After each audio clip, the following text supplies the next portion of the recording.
Is that Navia over there? Oh, it's been a while. Let's go say hi.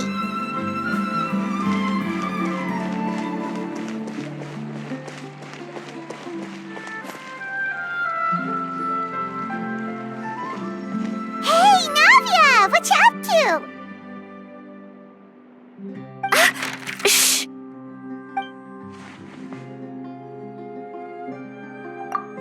Get lost, Monica! I don't want to see you back here until you're ready to wake up and start doing things properly! Right now, you're a disgrace to my kitchen and to the Hotel de Boer name! It was an accident. I'm sorry, did you hear me asking for excuses? No, I'll do better, I promise. Why is she so aggressive? She won't even listen to what the poor girl has to say. Oh, hey, cut her some slack. You gotta at least hear her out. Wait! Huh? Who do you think you are telling me? Wait a sec. Navia? Huh. So, you're bringing backup now. Suit yourself! You're still wasting your time!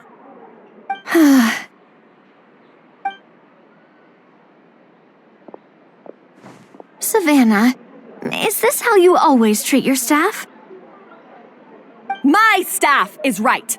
I'm the one in charge here now. And last time I checked, the Hotel de Boer doesn't take orders from the Spina di Rosula. Of course. How you run your kitchen is none of our business. But when a member of your staff is so overworked he becomes gravely ill, that most definitely is our business. We're going to stand up for him, whether you like it or not. Overworked?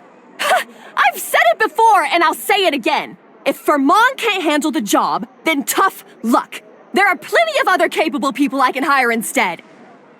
But Philmont can do the job, he just... Monica, back inside, now! Huh? But you said I shouldn't come back until... Just do as you're told, and not another word out of you! Come on, we have work to do! Wow, what a horrible person. Sorry. Looks like I've dragged you into some drama again.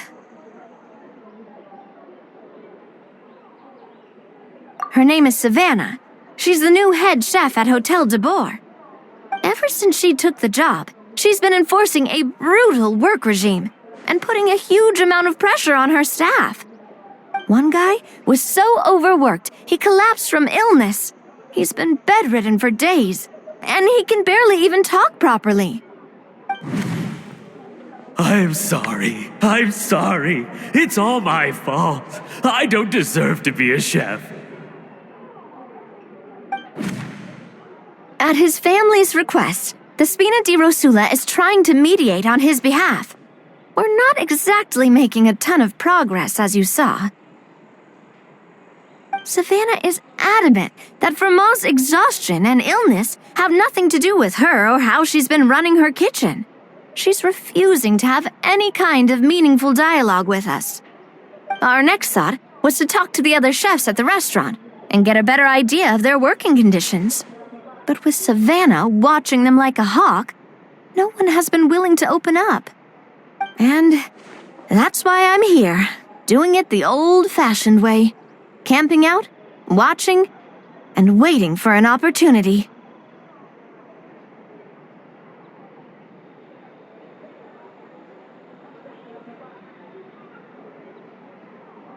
Oh, shoot! It all makes sense now.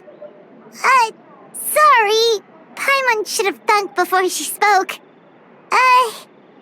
Did Paimon ruin everything? Oh, no, not at all, Paimon. Honestly, the way she was laying into Monica, someone had to step in. I'm sure I would have piped up if you hadn't. And besides, I don't really think I'm built for espionage.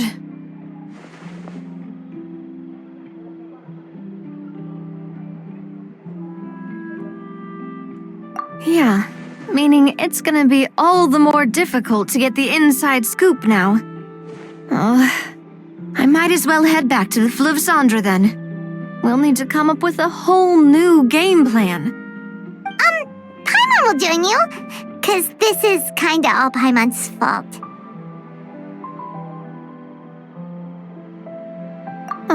Guys, it's fine. You don't need to worry about it. That said, if you were planning to visit the Fleuve Cendre anyway, let me take you out for a meal. I'll make sure it's a proper feast. A really famous chef just joined the Spina di Rosula's tavern. Her name is... Sorry to interrupt. I just wanted to apologize for the scene you witnessed just now. We shouldn't subject our customers to that. This is a small token from us. It's some candy from Monica. She asked me to make sure it was delivered into your hands. Monica's the one apologizing? Huh. Clearly Savannah is the one who owes an apology. Our head chef has been a little highly strung lately. Sorry for everything.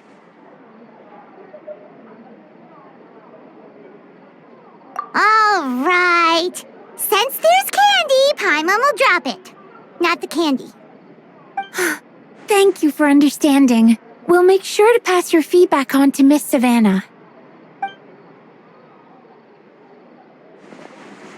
A little highly strung, huh?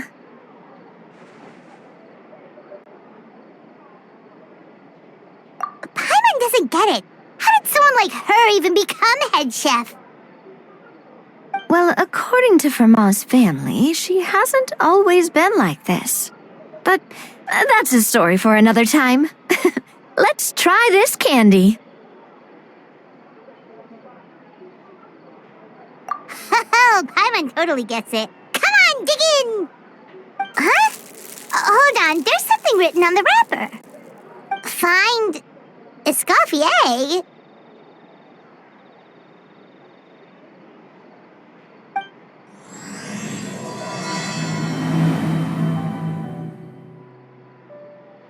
Escoffier? Could this mean...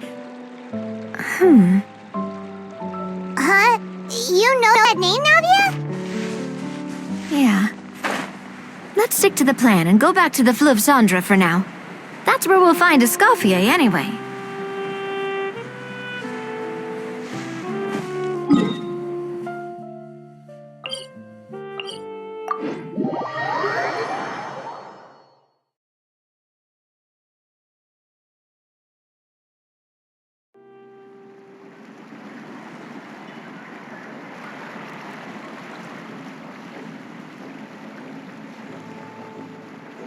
So, who is this Escoffier anyway? Well, for starters, she used to be the head chef at the Hotel de Boer, before Savannah. She recreated the legendary Gâteau de Boer and restored the restaurant back to its former glory. Safe to say, she's the most renowned head chef in the Hotel de Boer's history, after the culinary genius Modeste himself. Gâteau de Boer? That's the super exclusive cake that they only sell a few slices a day, right? Wow. Why the heck would she let Savannah take her place? Well, apparently, the Hotel de Boer was reported for a safety incident. Someone claimed the kitchen was adding an illegal substance to their menu. But none of the chefs had any idea how it could have gotten into the food. In the end, Escoffier decided that as head chef, she should take responsibility, and she was sent to the Fortress of Meripede. The Fortress of Meripede? Well, you're right. The quantity of the substance they found was fairly minimal. Even the guards believed the whole thing was probably just an accident. Escoffier didn't have to stay in the fortress for long, but still, by the time she returned, the role of head chef had already passed to Savannah. So that's what happened. Paimon still thinks it's really unfair. Even though Escoffier is no longer head chef at the hotel, she's still well respected by the staff. So, I'm guessing what Monica wants is for us to convince Escoffier to try and negotiate with Savannah on the staff's behalf. Oh, Monica wants Escoffier to come back and kick Savannah out. It's simple. If the new head chef is stressing everyone out, then the solution is just get the old one back. Well, about that. You thought cream of mushroom soup was ready to serve after 3.5 minutes on the stove. You'd have had more sense serving hot water with ice cubes. At least then you wouldn't have wasted all this perfectly good cream and mushroom. What do you say, Hilaire? I'm sorry, Cream. I'm sorry, Mushroom. As you can see, Escoffier is that kind of chef as well.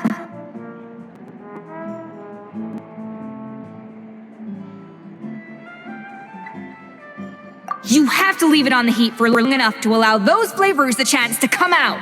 Don't be fooled by the aroma when the water first starts to boil. Got it? Yes, Chef. Then go back and do it again. The customers are still waiting. Remember where you went wrong and don't repeat the same mistake twice. Yes, Chef.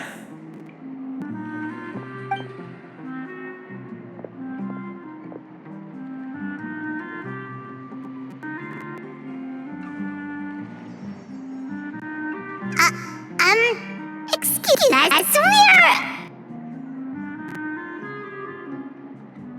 Waiting to be served? Sorry, we're pretty busy. I'm afraid you have to join the line. Oh, no, we're not here to eat. So you're not paying customers? Then I'm afraid the wait will be even longer.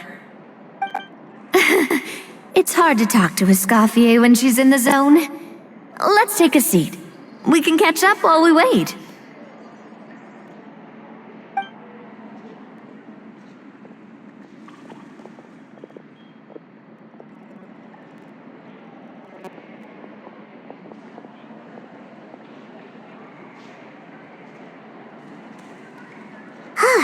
Looks like the rush hour is finally over. Is it always this busy here? These days, yes. I'd say business has tripled since Escoffier joined as temporary head chef. Well, in her words, the Hotel de Boer doesn't need her anymore. It doesn't look like she's got any plans to go back. I guess I'll be heading off then. Wait, take these home with you. We can't serve them now, and there's no sense in letting them go to waste. Oh, thank you, Chef. For what? Like I said, I just don't want them going to waste. Oh, and tell Fiamma to get well soon, so you're not running yourself ragged every single shift.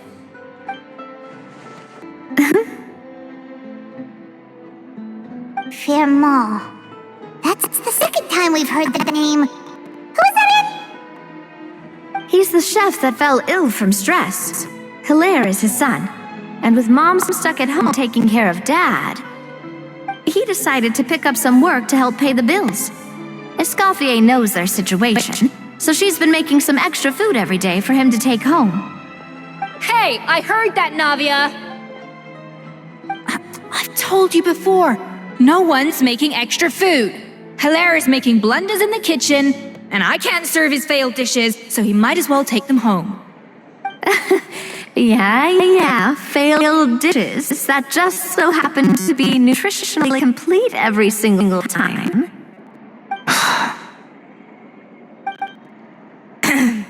So you two must be the world-famous traveler and his companion, Paimon.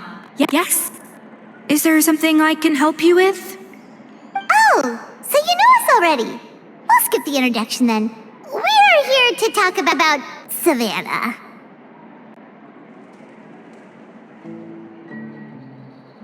Oh, I certainly am. The Spinas headquarters are right next to the tavern. And I lost count of the number of times Navi has come to pester me about it. But I don't work for the Hotel de Boer anymore.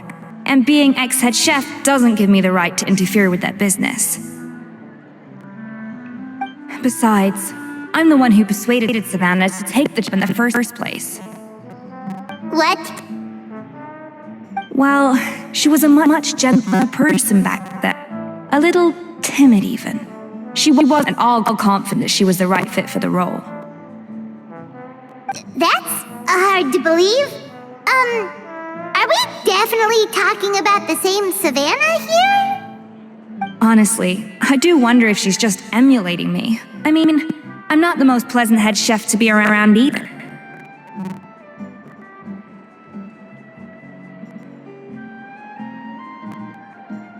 Anyway, suffice to say that given the history between us, it'll be tricky for me to tell her she's doing her job wrong without coming across like a huge hypocrite.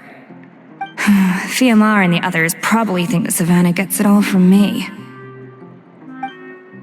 I wouldn't be so sure about that, Escoffier. Look at this note we got from Monica. She mentioned me. Whatever shortcomings you feel you have, it looks like Monica still trusts you. As for the others, well, how can you know what they think unless you ask them? Monica. Plus, it's not like we're asking you to storm in there and raise hell. We're only in the initial phase of our investigation. All we're trying to do is get the other chefs to open up to us. Oh, Monica. Oh, Monica! Escoffier? I can't believe her! Powdered sugar is supposed to be applied sparingly. Look at all that on the wrapper. It's thicker than the sole of my shoe. Unbelievable! I won't stand for this. She has to learn. Come on, we're going. Wait, so now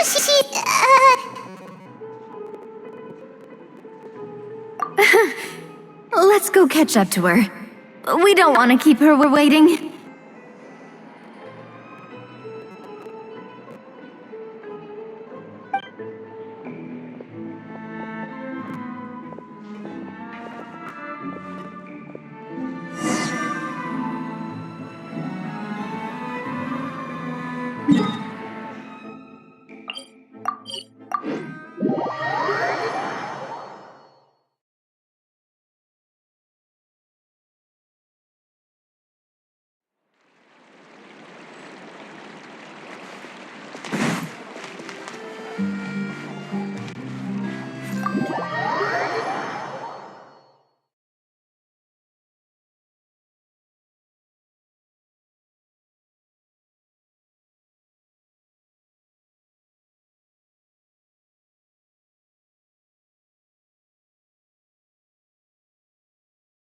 Wait, she looks like... Is that Escoffier? Escoffier's back? Yes, I've missed her cooking. I was just saying, Hotel de Bourg is nothing without her. You can't match Escoffier's talent.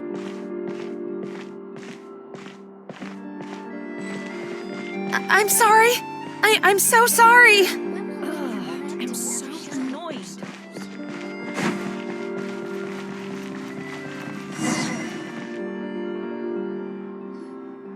I'm sorry. I'm so sorry. I messed up your order.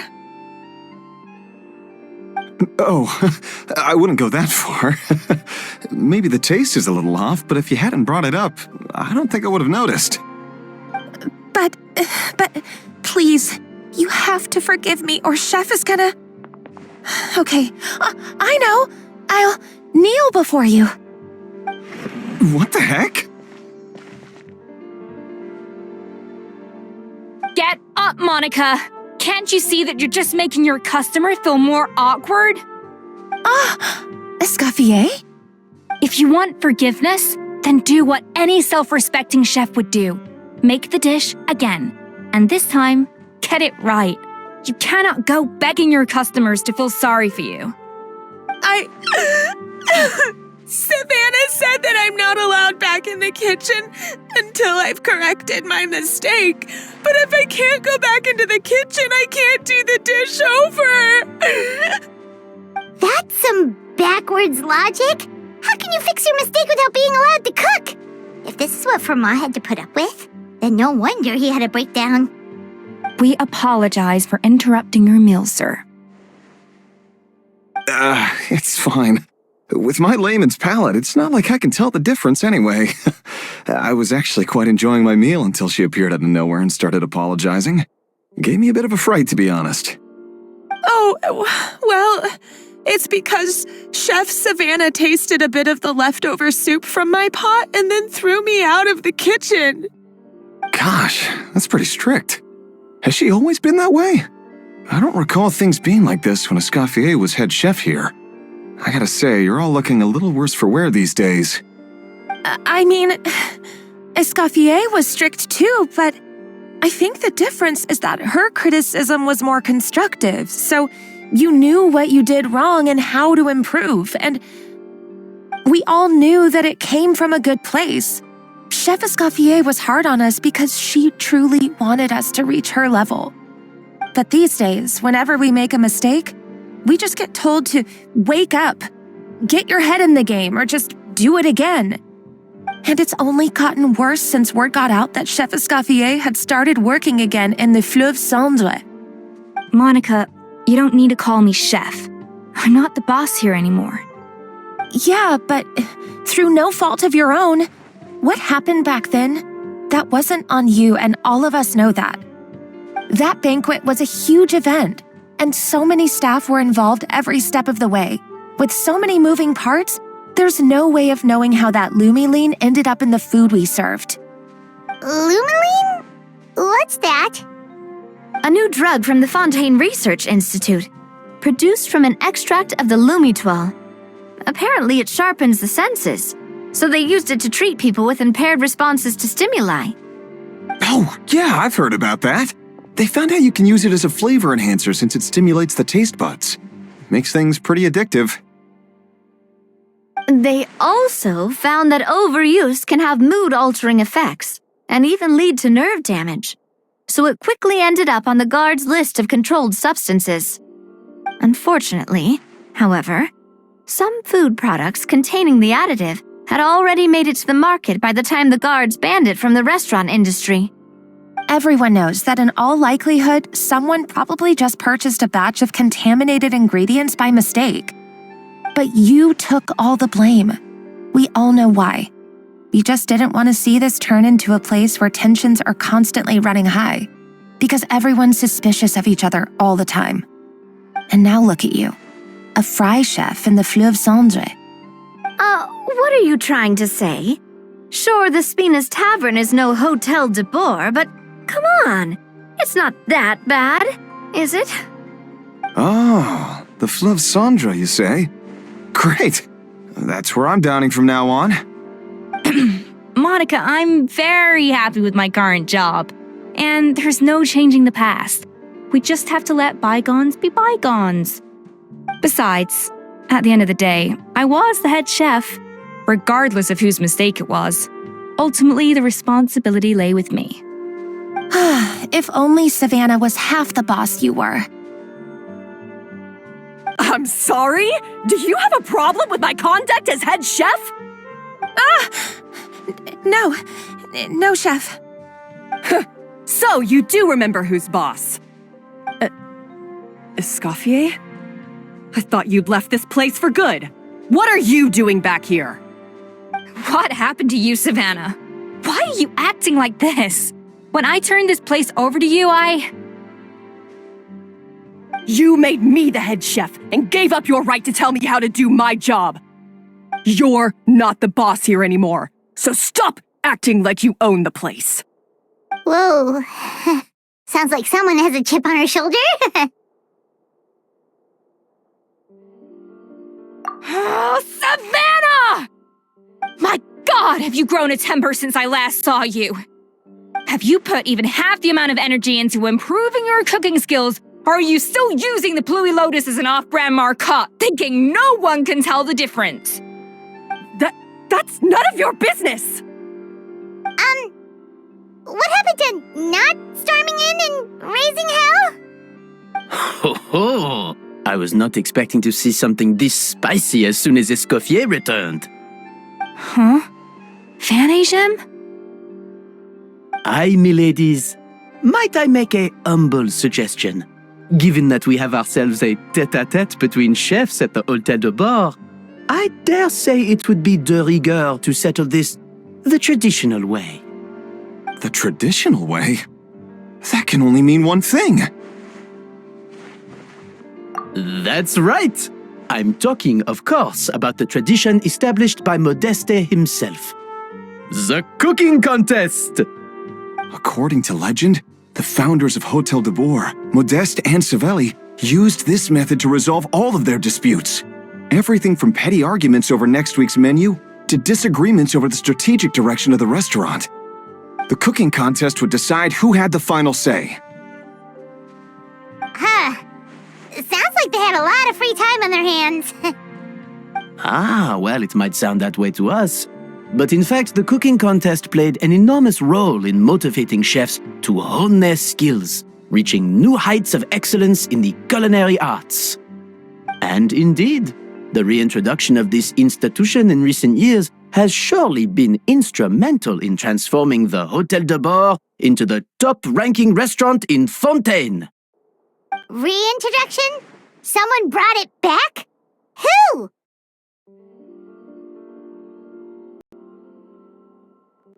What say you, Escoffier? Surely you of all people won't back down from this challenge. It was you who put the rule in place, after all.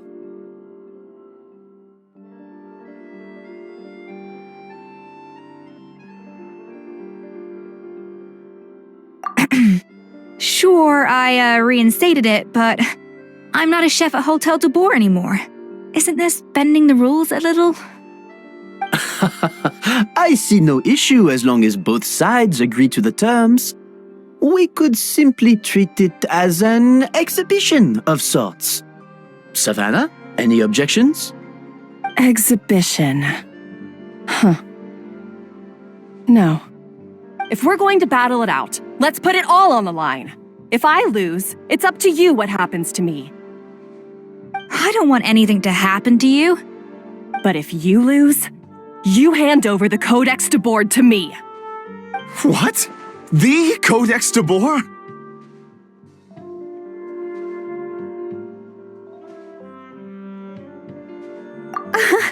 Only the legendary handbook written by the original head chef Modeste. It contains all his secret recipes, including Gâteau de Boer. It's the greatest treasure in Fontaine's culinary world, and only the present and former head chefs of the Hotel de Boer have the right to read it. Present and former? Wait, but that already includes Savannah, though. What do you want that old thing for? You have your own copy, don't you? Don't take me for a fool. You know perfectly well what I mean. I want your copy, the original version, the one you took with you when you left us. I'm sorry, I must be missing something. You know, there's no difference between the original and the copy, right? They contain the exact same recipes. Stop trying to change the topic. What's wrong, Escoffier? Scared you're gonna lose to me? Or are you scared of me getting my hands on the original codex? Savannah, you may remember that we gave her the original as a parting gift to thank Escoffier for her years of service. Asking for it back feels a little, Oh, I'm sure it won't be an issue, as long as both sides agree to the terms. Those were your words, weren't they? And as for the contest itself, let's make it a bake-off. Gâteau de Boer, per the recipe in the codex. Well, Escoffier, you against me. Are you in or out? You sound surprisingly confident. All right then, let's see how much you've actually grown. I hope you surprise me, Savannah. I'd hate to find out that all you've learned after this long is how to chew people's heads off. Believe me, I'll show you. Escoffier, are you sure this is a good idea? You accepted her terms a little hastily. Oh, it'll be fine. Let's head back to the Fleuve Cendres so I can get prepping.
whole bake-off thing kind of came out of nowhere. Was it really sensible to just go along with it? Well, I got a sense that she's holding something back. But we chefs always express ourselves in our cooking. So if she won't talk, this might be the best way to find out what's really going on with her. Huh? Holding back? Sure didn't sound that way to Paimon. Escoffier only picked up on it because she's the same way. Always closed off, never letting you know what she really thinks. That's patently false, at least where your macarons are concerned. I've been nothing but truthful with you about the disgraceful amount of sugar you use. Okay. That's one case where you can keep your thoughts to yourself. Oh, that? Well, it's not so much a recipe book as a diary of Modest's adventures. Back in the day, he and his good friend Savelli explored far and wide, partly adventuring, partly looking for new ingredients and developing new recipes. Their creations had an enormous influence on the course of Fontaine cuisine, turning it into a much more vibrant and diverse scene. For instance, legend has it that the original Gâteau de Bourg was made using a special secret ingredient that Modeste discovered on one of his adventures. So rare was the ingredient that they could never make more than 16 slices of the cake per day. But everyone who tried it claimed that it was one of the most blissful and invigorating things they had ever tasted. Modeste and Savelli went on to found the original Hôtel de Bourg, which catapulted them to stardom in Fontaine's culinary world. Especially Modeste. He's hailed as a once-in-a-generation genius, and over time, the recipes from his adventure log became known as the Codex de Bourg. Ah, Paimon's heard this kind of story before.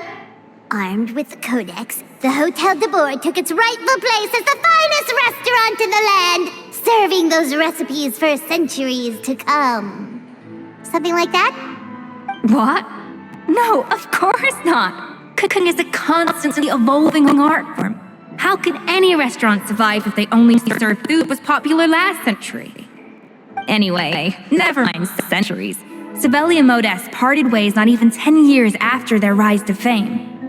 Then, Modeste passed away while he was still in his prime. And that was it. The end of the Hôtel de Bourg's heyday. It fell into decline, and for most of its history, it was just a nondescript place with a couple of cheap tables. It's only in recent decades that it started recovering. Even then, it still took numerous relocations and changes of management before we finally ended up with Vanigem and the restaurant we have today. Oh! So the Codex really isn't all that, then. Paimon figured it was like one of those mystical books they have in Liyue's martial arts novels, where the main character learns all their secret powers from. Yes, well, that's fiction, and this is reality. You can't meet the tastes of modern diners by following some ancient recipes from a dusty old book. Case in point. Even the Gâteau de Bourg they sell now is actually Escoffier's reimagination. Wait, really? Why though? Didn't that recipe make it into the Codex? It did, but like I said, it's a sealed book now, and the records aren't as legible as they once were. Not to mention that there's no way of finding the secret ingredient Modeste wrote about.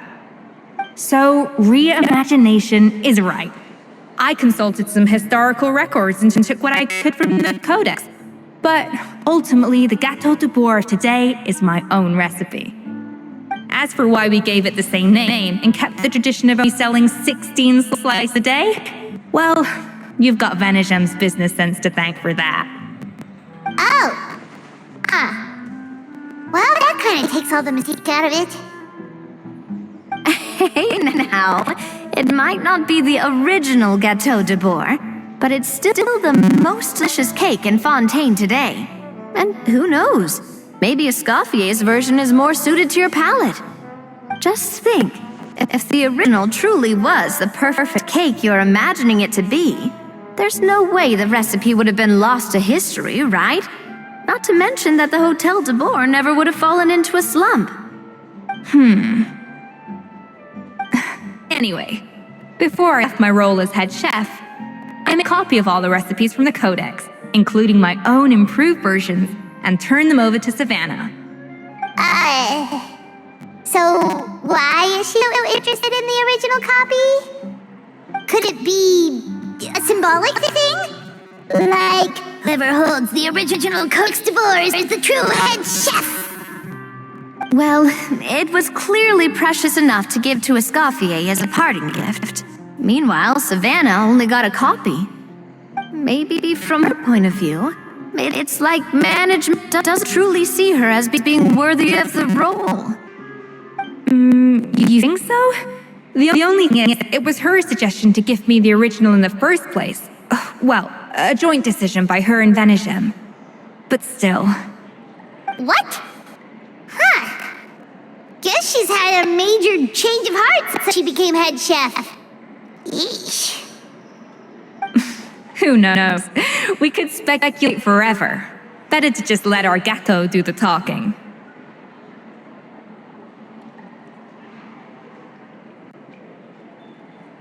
It means besting her in this bake-off, and then getting her to explain herself, even if I have to beat it out of her with a spatula.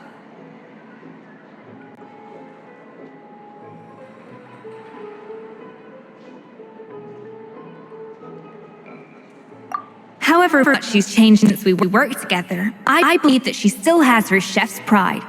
And if she respects the art, she'll respect the outcome of our contest. Well, I'm confident that you and your spatula can get justice for Froment. All you need to do now is win the contest. But that should be a breeze for you. Let's not get too ahead of ourselves. Gâteau d'Or is very complicated to make. Usually, it takes 3 chefs working in tandem to cover everything. Now, if I had to push it, I could probably do the work of 3 chefs myself. But I'd prefer to play it safe if I can find a couple of assistants in time. Well, that's easy. The 3 of us are veterans in the kitchen. You just need to pick 2 of us. Well, I have heard the Traveler is an accomplished cook, as well as a warrior. But be warned, I will hold you to exceptionally high standards. Think you're up to the task?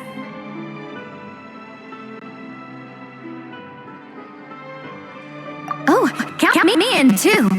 I've spent weeks perfecting my macarons after your scathing review. Even if it means competing against the Traveler, so be it. I'll show you what I'm made of. Confident. I like it. Alright, let's start with some elementary mise en place. Show me your knife skills.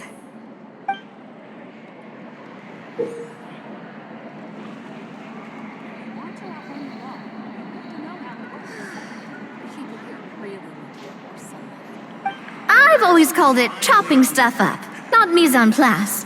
But it's basically the same thing, right? Oh, Navia. The difference in your case is that mise en place is chopping stuff up without sending juices flying all over the kitchen.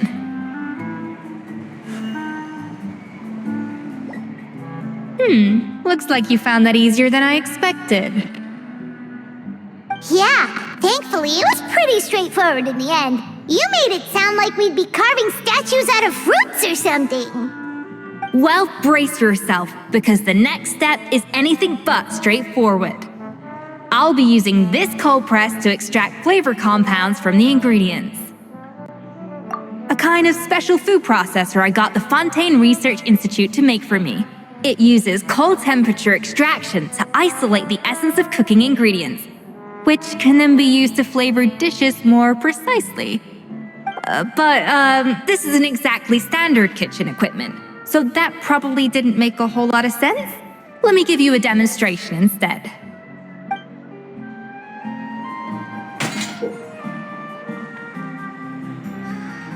Custom-made equipment from the Fontaine Research Institute, huh? That's some pretty high-tech food prep. Carmen's never used it. The device isn't holding up yet. I need to push you to the temperature.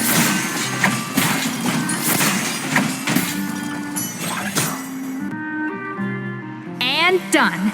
These are the flavor compounds extracted from our ingredients. I processed all the fruit you chopped up earlier. Even the smell is so much more concentrated. What next? Do we add all this stuff in? Absolutely not! Throwing everything in at once will ruin the balance of flavors. We have to go slowly and carefully to calibrate the exact flavor we want. I'll demonstrate again. Now, watch closely.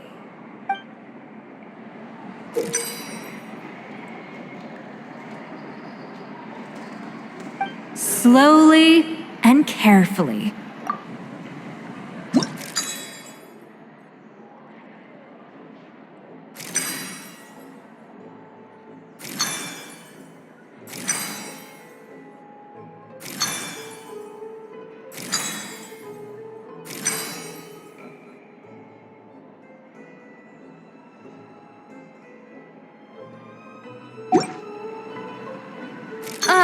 That didn't count. I was experimenting. Get with it, Escoffier. Everyone's watching. Ha! Yeah!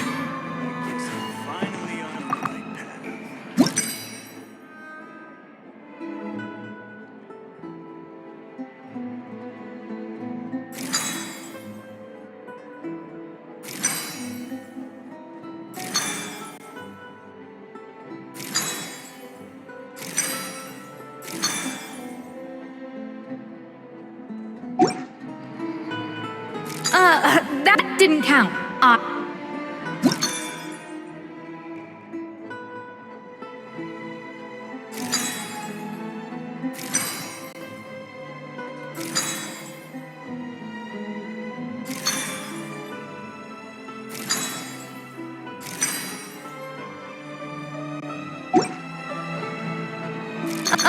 That didn't...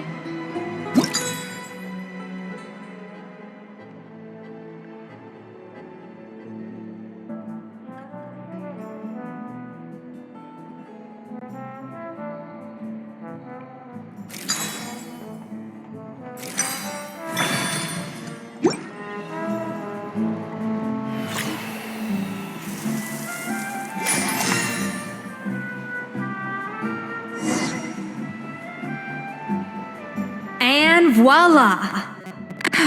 Now it's your turn.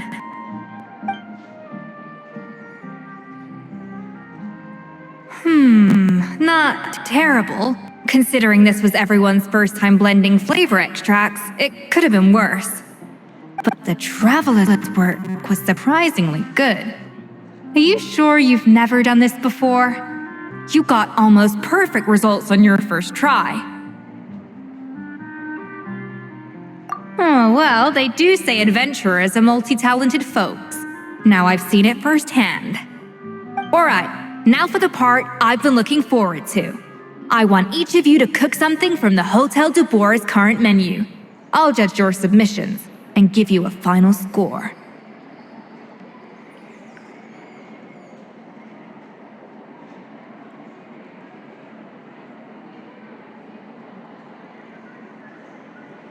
That's right.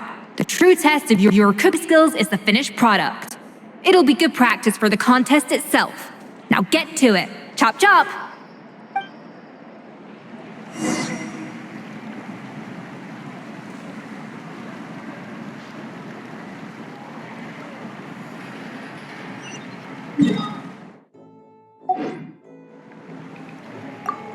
How's it going? Have you picked a dish yet? Choose wisely. I expect you to present the most delicious thing on the menu.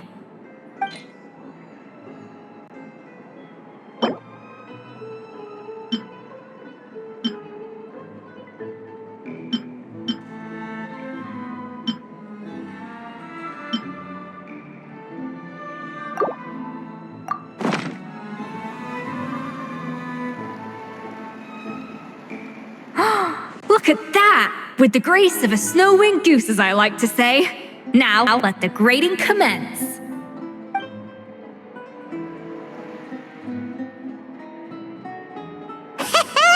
Pretty good, right? Not to brag or anything, but Paimon's a bit of a connoisseur when it comes to la food. 6 points. What? Oh, Fair enough. Paimon doesn't cook all that often, so as long as it's a pass. That's 6 out of 100. What?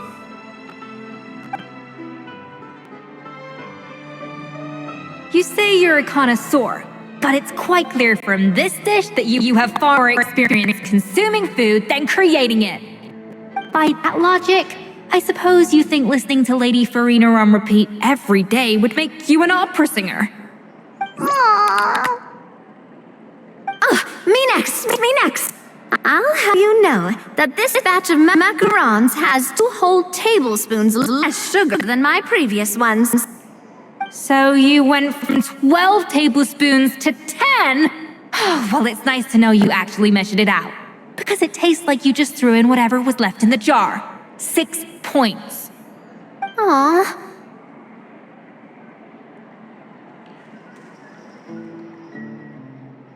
Now to the final dish. So, what do you think? This is our last hope. 8 points. Darn! That's really higher than what we got. Not exactly. The color is spot on. Beautiful aroma. Excellent presentation. I have to give this one 8 points out of 10. Maybe even 9 points. Huh? How did you pull that off?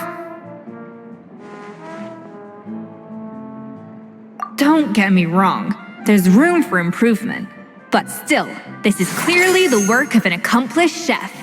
I can tell that you've put many hours of work into honing your skills in the kitchen. I can really taste the grace of the snow-winged goose in this dish. The traveler's journey, with all its trials, tribulations, and setbacks. Not to mention the frustrations of having a picky eater for a partner. Hey, you made that last part up! No way did you taste that! Well, it looks like I lost fair and square. I guess you'll be taking the Traveler as one of your assistants then? If it takes 3 chefs, that still leaves 1 slot remaining. Maybe Paimon and Navia should keep practicing and see how it goes? Chef Escoffier. Oh, it's Hilaire! What brings you here? I heard the news about the cooking contest. You're doing Gâteau de Bourg, right? I was just wondering if you needed any help. And you think you're up the task, do you? Oh, no, I know I'm not there yet. It's actually my dad who wanted to help. Firma, last I heard, you could barely get out of bed. Chef Escoffier, Navia, Traveler, thank you all so much for everything you're doing for me and my family. I've had enough of sitting around at home while you run yourselves ragged. If you let me, I'd like to help you win this cooking contest. Yeah, I was gonna say the same thing. Don't you worry. I'll be fine. I'm feeling much better now. I'm sorry. I know I've been rather useless these past few days, but not anymore. The fact is, I'm a fine chef, despite recent events. I've proven myself in the Hotel de Bourg kitchen, so if anyone's qualified to work under Chef Escoffier, it's me. I think. I hope so. Firma, have you even set foot in a kitchen since leaving Hotel de Bourg? I have not, but I'm fully rested now. I know I can handle it. I'll prove it. Let me whip something up for you right now.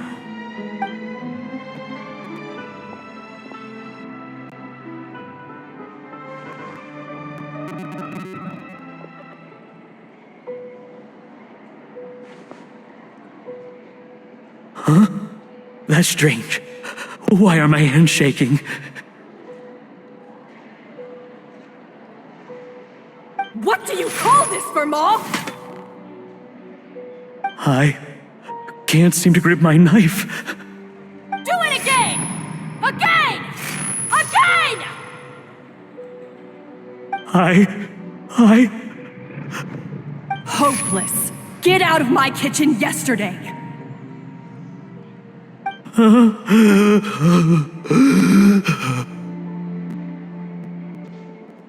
Dad, what's wrong? I don't understand. I was feeling so much better, and then Will I never be able to work in a kitchen again? Dad, talk to me. What happened? I think the real issue here is not physical exhaustion, but psychological trauma.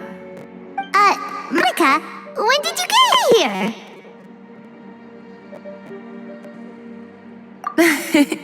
Probably because you were all concentrating so hard on your cooking. I didn't want to interrupt your flow.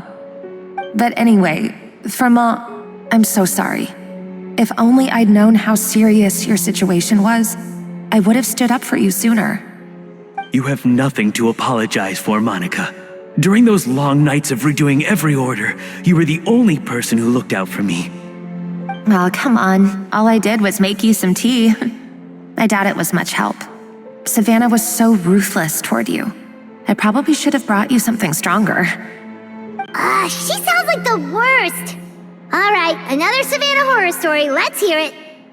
She's been getting harsher and harsher on us ever since she heard about Escaffier's new role in the Fleuve Cendre. Seems like no matter what we make, she'll find something wrong with it. What is this? It looks like a dog's been at it! In the trash now! Then she orders us to redo the dish again and again, but we never know what's going to make her happy. Do it again! Do it again! Do it again! Every time you remake it, you just get another earful from her. Either straighten yourself out or get out of my kitchen! So now, it seems like just picking up a kitchen utensil gives me flashbacks of her yelling at me. Oh man, that must be awful. The more I want to get it perfect, the more my hands shake, and the more scared I am of making another mistake. How can you give up so easily, Firma? You weren't equipped when you were working for me. And even under Savannah, you talk about working late into the night trying to perfect your dishes. That says to me that you still hadn't lost that determination to prove yourself. What changed? I don't know what's come over me. When I think back, I just remember feeling like my heart and my hands were growing heavier and heavier as the shift went on. Each time I had to redo a dish, my heart sank a little further. Maybe Savannah was right. Maybe I am just hopeless at this. Dad. I see. Well, it sounds like there are some deep issues at work here. Ones that won't be resolved by merely seeking compensation. I will win this contest, and after that, I encourage you to approach Savannah and talk this out. But what if you can't find another assistant in time? Clearly, I am in no state to help out. You think being one person short will ruin my chances? Let's not forget, I taught you and her everything you know. Even if I had to go it alone, I would present the perfect gâteau.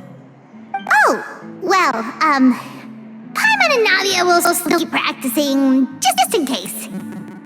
And so will I. Yeah! And if worse comes to worse, we can always get the Speedy Rosula to put out an emergency call for chefs. There's gotta be someone out there, right? Actually, I thought maybe I could help. That's sort of why I'm here. What? Why didn't you say so? I was going to, but then... well, this is the first chance I got. You do this for us? Thank you so much, Monica. All right, fine by me. But aren't you still working for Savannah? Joining the other side seems like a guaranteed way to put your future employment in jeopardy. I know, but it's all right. I've made up my mind. With the way things are, I can't keep working for Savannah much longer anyway. Unless I want to become the next Fermat. I'm done with sucking it up. It's time to try and turn things around. If this cooking contest can get Savannah to see the error of her ways, then I'm sure she'll forgive me for this.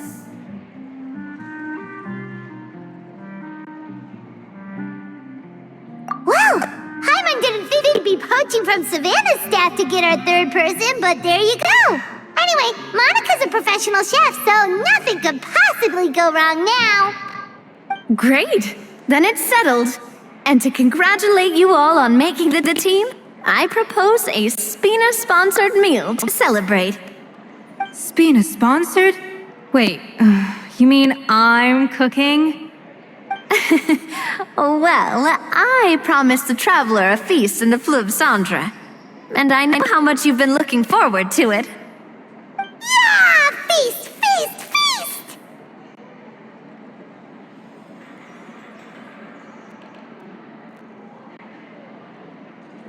All right, if you insist, then prepare for some of the finest food of your lives.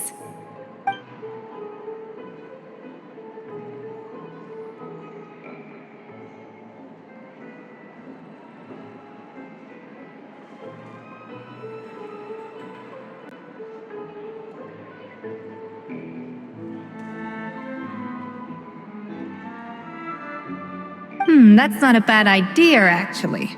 Wait, hold on. You need to finesse that further.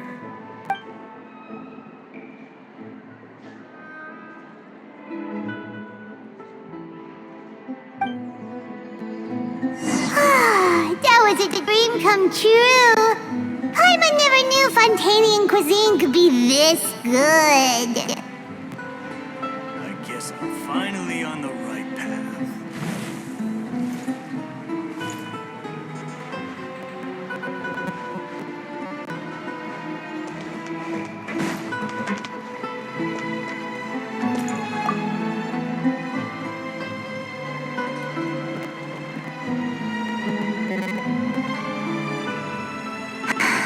Why, Savannah?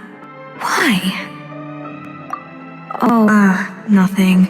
I was just flicking through the original Codex de Boer. I wanted to see if there was anything I'm missing. Something I hadn't noticed before. That might explain why Savannah's so desperate to get her hands on it. But I can't find anything. It's just some hastily scribbled recipes in between diary entries from Modeste's adventuring phase. And most of it's not even legible anymore. The copy I gave her not only has all the recipes in full, but even includes my own private tips and notes from years of experience. Surely that's infinitely more useful than this old thing. Yeah, maybe. Still, it's just hard for me to imagine that the Santa I knew would go to all this effort just to make a point.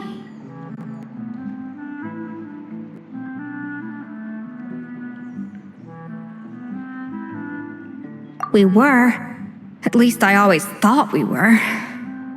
She was a little shy, but meticulous with everything and everyone she dealt with. She made a few mistakes here and there, but she was quick to correct them whenever they were pointed out. And she was always striving to improve as a chef. Those qualities are why I recommended her to replace me as head chef. I never imagined for 1 second that she'd cause Fermat and the other staff so much grief.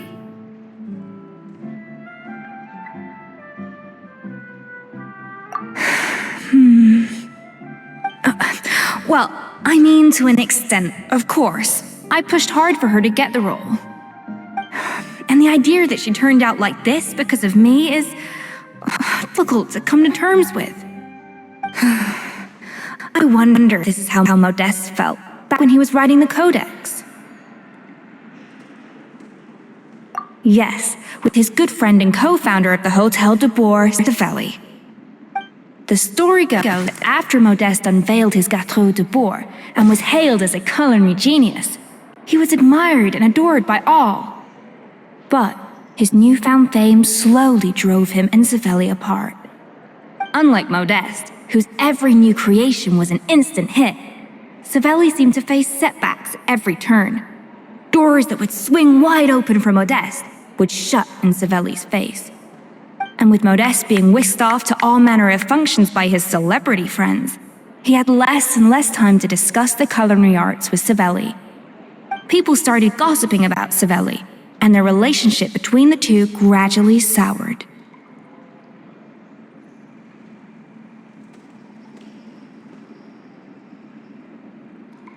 Everything came to an abrupt end when Modeste, still in the prime of his life and still hailed as a genius, suddenly died from an acute illness. And that was it. They neither had a decisive split nor got the chance to properly reconcile. Their story just came to an end. One rumor had it that Savelli actually killed Modeste out of jealousy, even if the latter was hoping to make amends.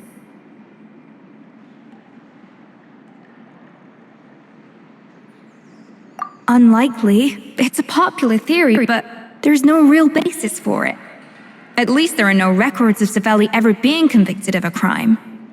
Still, beyond a point, there's no way of knowing what truly happened in the past. All we can do is try to make sure the present doesn't quite go as badly. And that's why I have to win this contest tomorrow. Then get the truth about everything that's been going on, even if it means cracking her open like a nut. Really? Well, I like the confidence. Don't let me down tomorrow, then. You better bring your A game.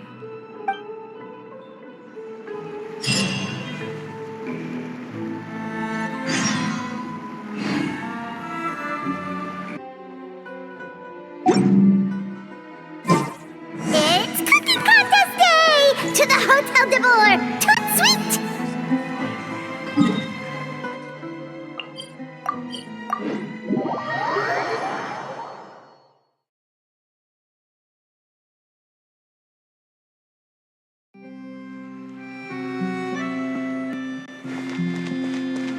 Did you hear the news? Escoffier's coming back for a cooking contest. Wait, seriously? Escoffier in a cooking contest? Now that I've got to see. I don't get it.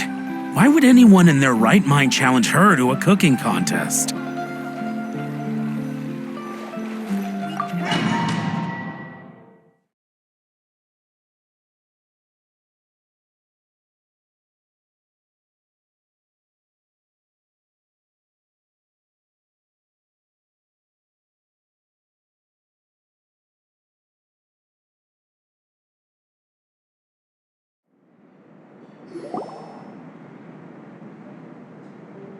Mesdames et messieurs, welcome one and all to the Hôtel de Bord and to this most exciting of cooking contests. Savannah, I brought the original copy of the codex you asked for. Monica?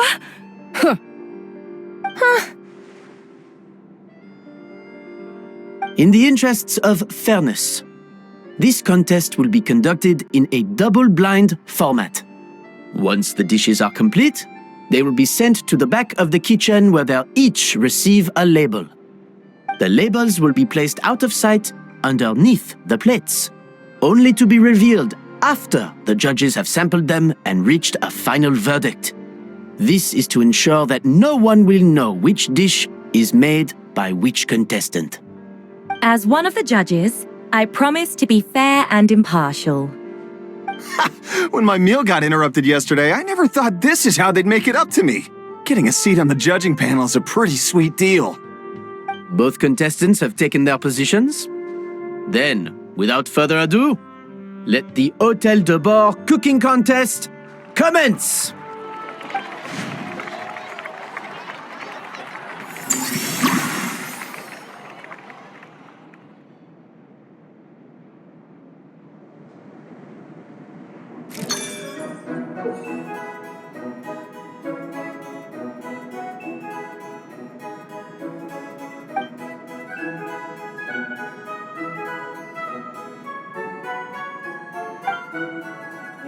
Monica, Traveler, it's go time. Let's do this. Even the best chef in the world can't flavor their food without prepping the flavoring, right? Looks like our two head chefs are raring to go. Like an oven on full blast. Even the best chef in the world can't flavor their food without prepping the flavoring, right?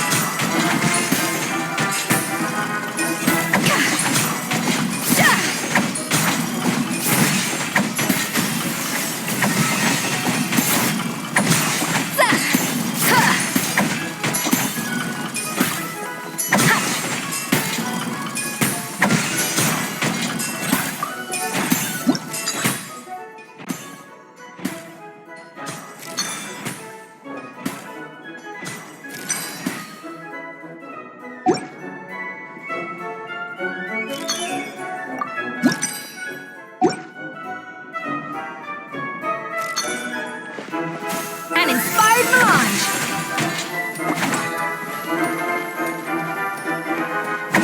That should be enough flavoring. Now hurry up and balance the flavors.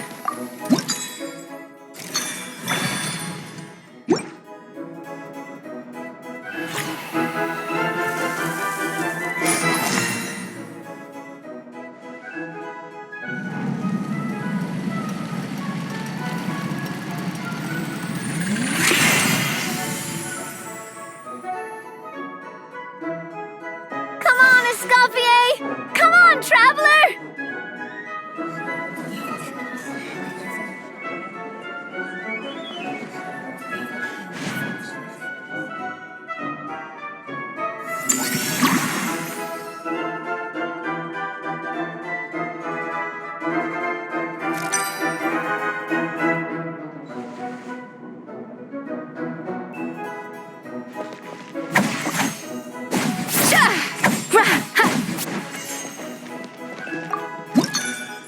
The balance of flavors is about right, but the quantity is too low.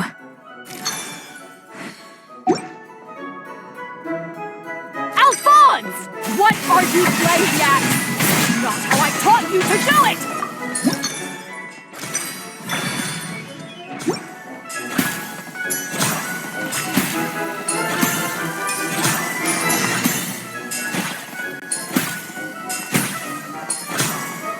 So, what do you think?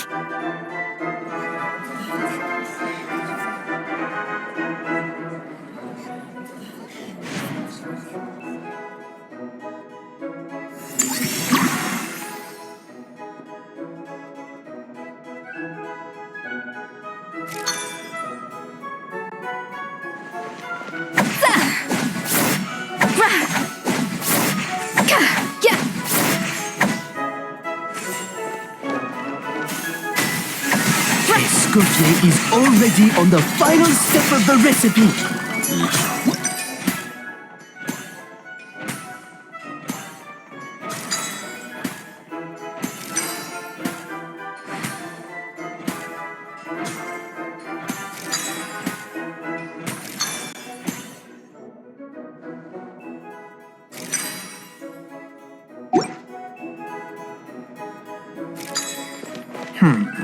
I think this flavor profile is still a little bit off.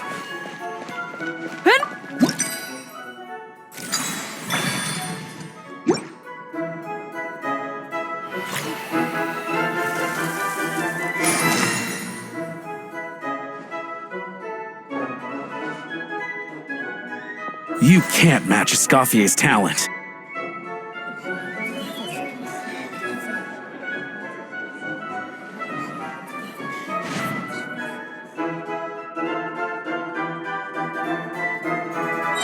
I present to you Gâteau de Bourg.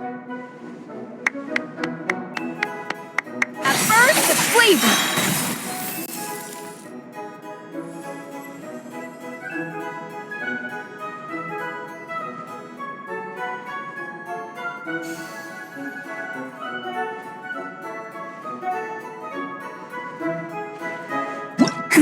That went just as I expected.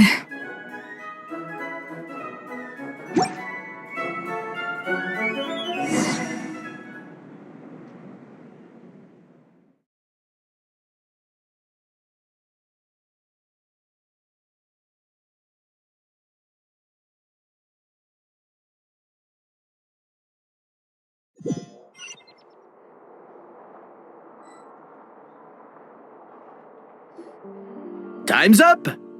Contestants, please take your dishes to the back.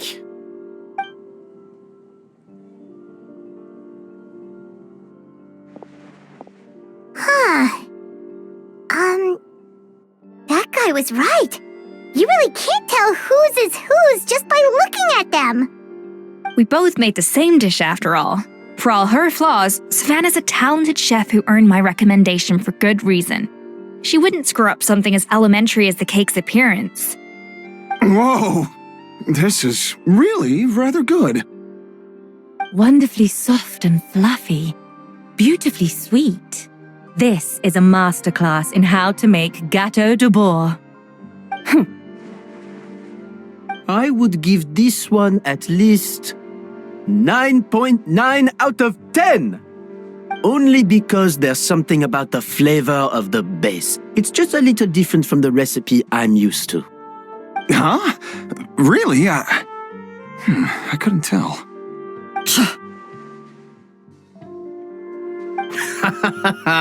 All right, on to gâteau number 2. I haven't had a single bite and already this aroma is a delight to the senses. I have a feeling that this gâteau will be a gâteau for the ages. How exciting! I'm gonna dig in.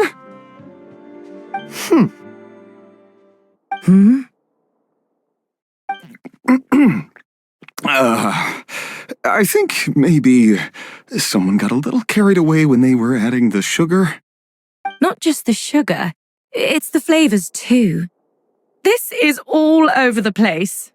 Who made this? It appears the decision is unanimous. This gâteau is far below the standard we would expect. And Paimon thought this might actually be close. Turns out she can't bake to save her life. Something's not right here. Savannah may not be perfect, but no way is she this sloppy.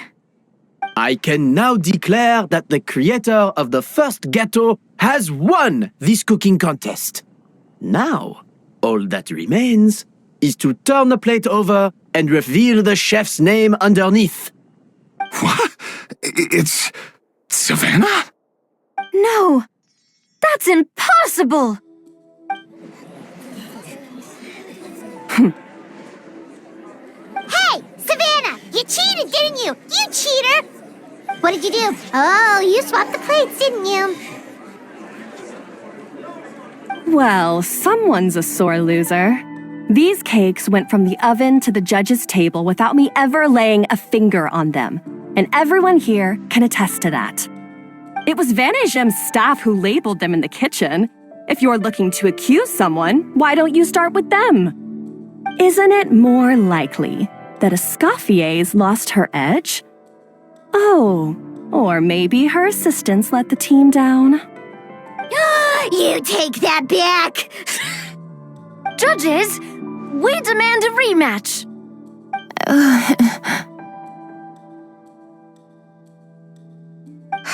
That's enough. What's done is done. As head chef, or rather as team lead, I take responsibility for the dish I served. Whatever went wrong and however it happened, I should have spotted it. Savannah, I didn't think you'd stoop this low just to beat me in a bake-off. What happened to your chef's pride? I don't know what you're talking about. If you want the Codex de Bois that much, you can have it. Escoffier, no! But you must promise me that you'll apologize to Firma and compensate him for everything you put him through. It's a little late to be negotiating terms. The contest is over and I won. That means you owe me the Codex, and I owe you nothing.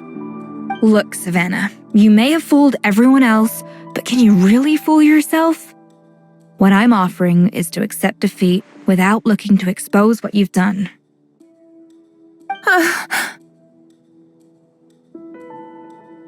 But only on the condition that you promise to stop putting so much pressure on your staff.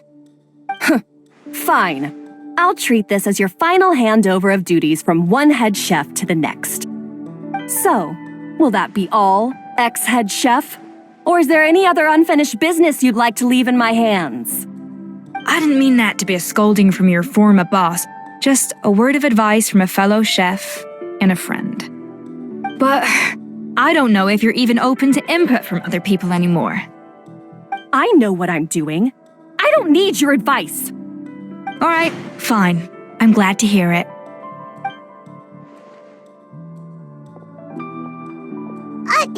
Escoffier? The Codex de Boer! Finally. Now, at long last, I will succeed. Escoffier? How could you let her get away with this? Yeah! The Codex is a souvenir of your time here! Doesn't that mean anything to you? It's all right. It was just a bake-off, not the end of the world. I'm already over it. Besides, it's not all bad. She agreed to compensate Firma. That's mission accomplished for the Spina. Honestly, if I'd have known that giving her the Codex would solve everything, I'd have just done that in the first place. I mean, why bother with the whole cooking contest? It's such a waste of time and energy.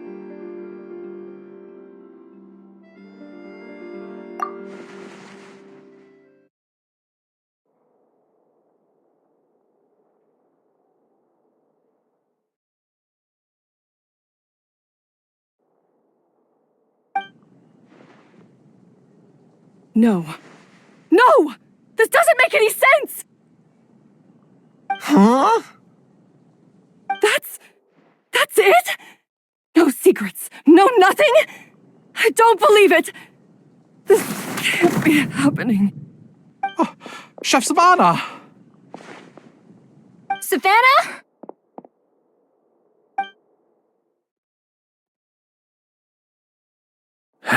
It's nothing life-threatening. Just a lot of pent-up stress and exhaustion. Oh, I knew it.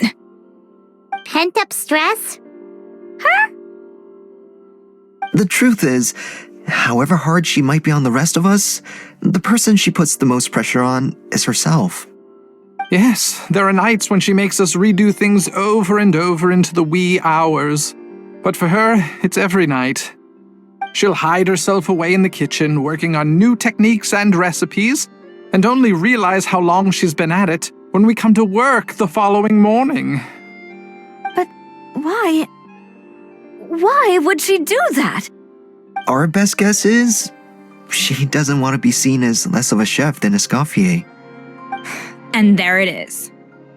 Even so, that's no excuse for taking her anger out on the rest of you. Yeah, and it's definitely no excuse for cheating in the cooking contest.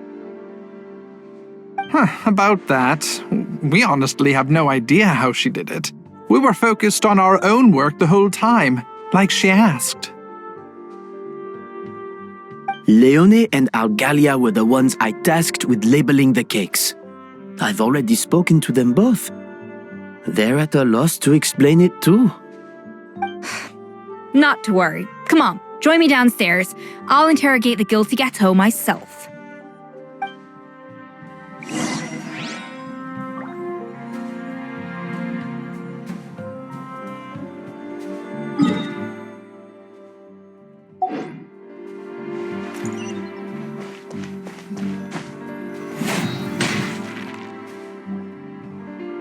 Well, how is it? Have you figured out what it was? Oh, this is aggravated assault on my palate. I'd rather eat wet cement than this. Is it really that bad? I made sure the taste tested before it was served. Oh, relax. This isn't your cake. Savannah never switched the plates. The offending flavors are coming from in between the icing and the cake base, which means someone tampered with it while it was being made. Or in other words, we have a traitor in our midst.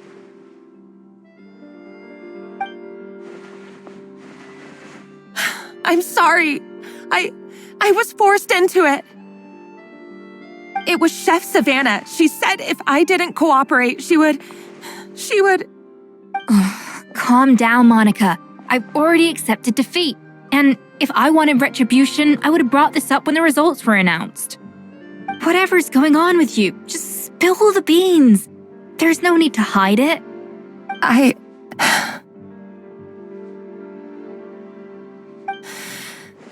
I was the one who caused the food safety incident that one time. Food safety? Wait, you mean the Lumaline incident? So you procured the contaminated ingredients? I think so.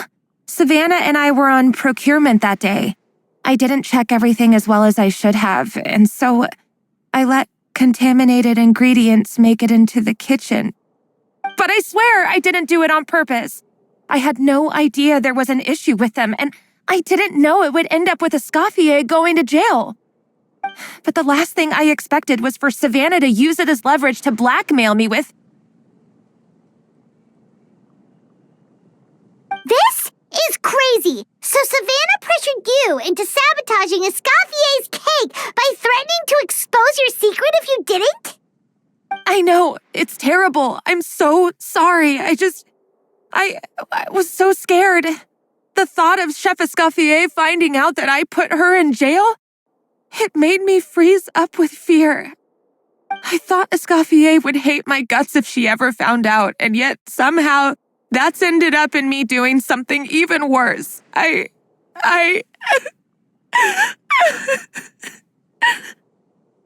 Seriously?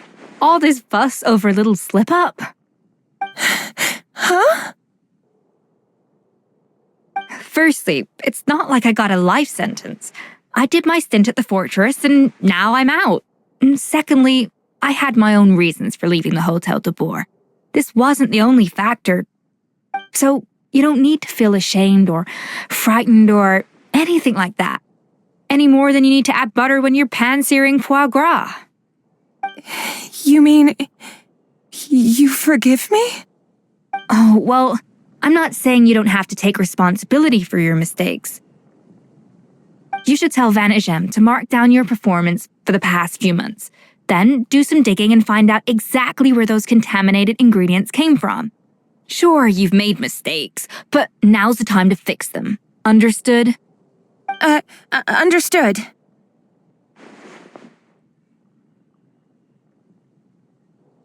Good. Now, back to Savannah. What about the original codex would compel her to resort to blackmail?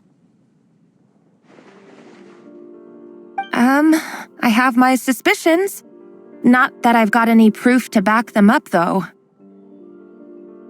Ugh. What happened to me? I've overheard some customers murmuring about how the Hotel de Boer hasn't been the same since Escoffier left. They think our menu doesn't taste like it used to, especially our signature items.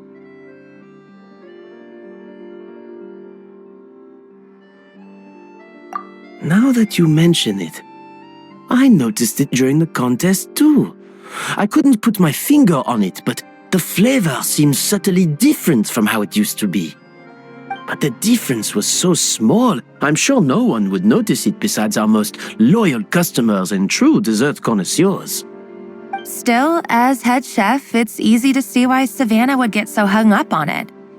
So many times I've seen her make the cake base over and over again, late into the night, determined to match Escoffier's version. But something's always slightly off every time. Yeah, I've noticed that too. Never really gave it much thought, though.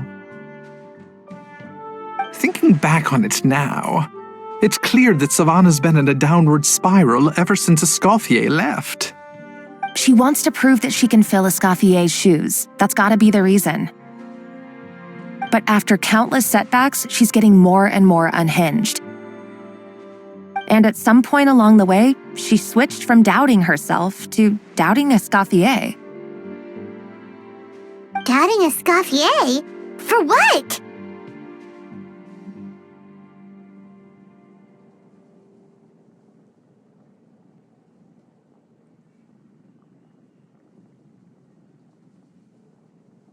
Yeah, it would explain why she was bent on getting the original at any cost. She must have thought Escoffier purposely omitted key details from her recipes when she copied them out. Also, she could retain her place as the #1 chef in Fontaine, the only one privy to all the secrets of the trade.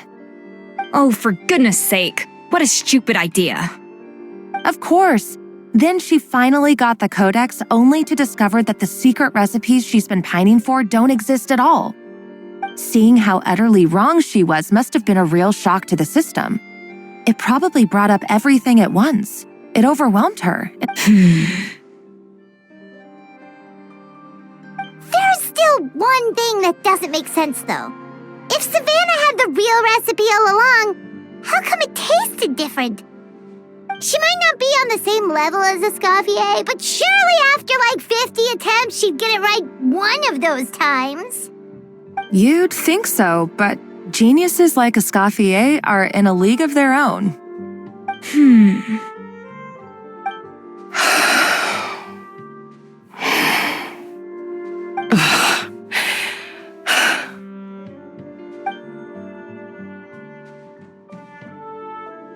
New head chef, you say? What's her name? I don't think I've heard of her before. I wonder, can the Hotel de Boer keep its edge without Escoffier at the helm?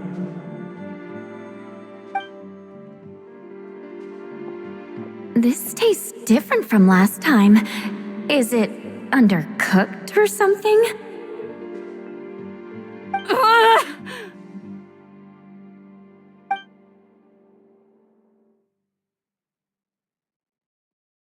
Take this. It's a copy of the Codex de Boer. From now on, you will be its keeper.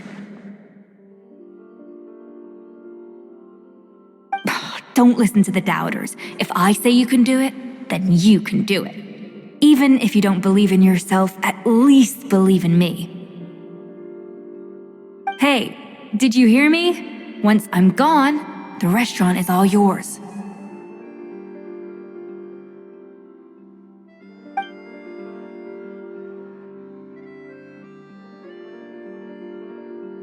All this time, I've been blaming other people, but maybe I'm the problem.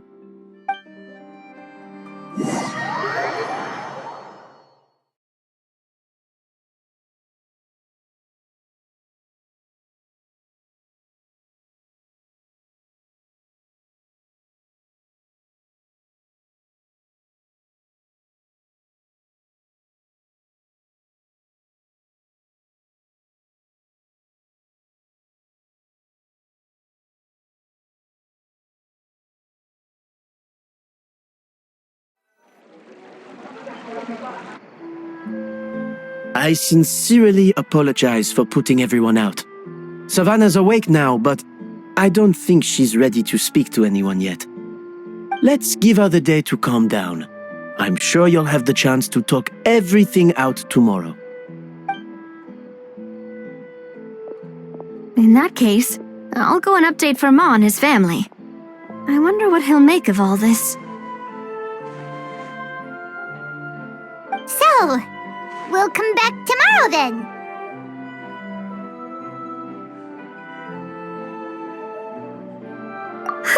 That was a long day. I think I've earned myself a sweet treat when I get back home. Oh, nice! Macarons? Or are you gonna switch it up this time?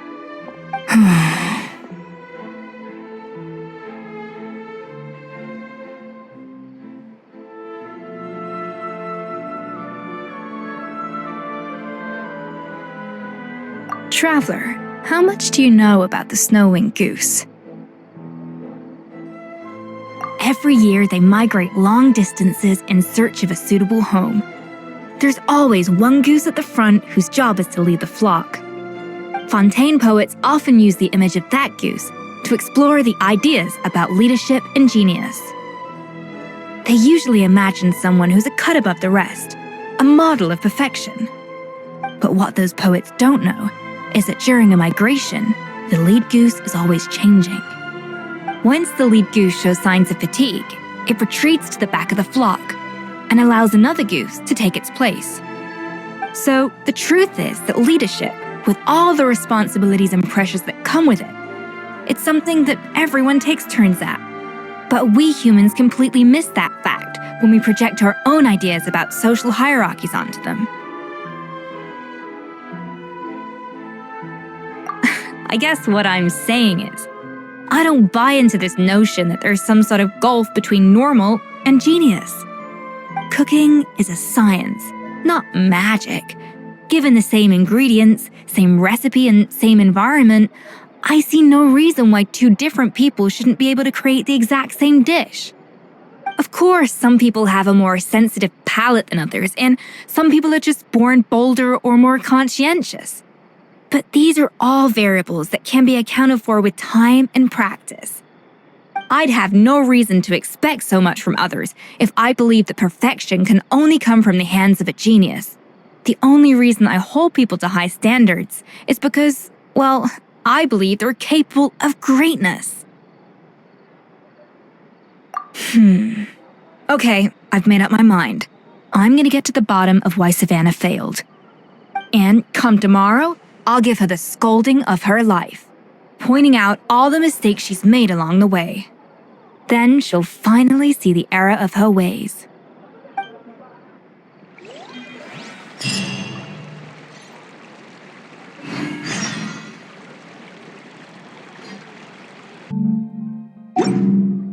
Many insects have a compulsion to follow the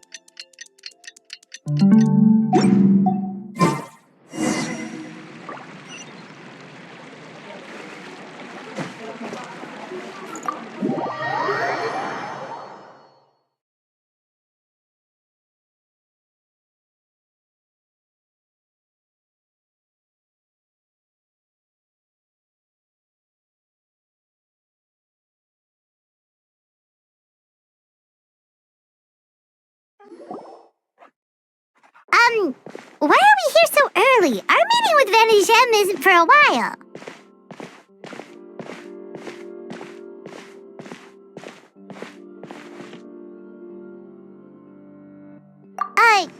Check on her? Why? What happened? Oh no. Escoffier, are you alright?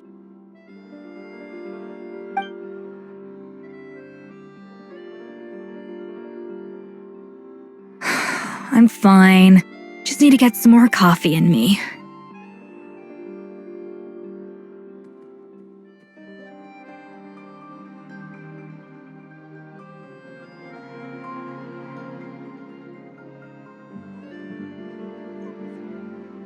Huh?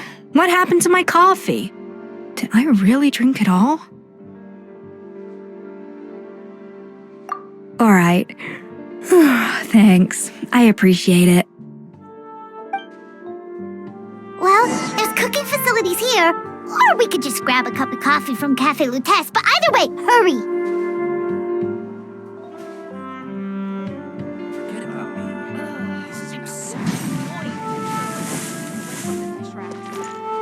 When will Lenny and Lynette do another show?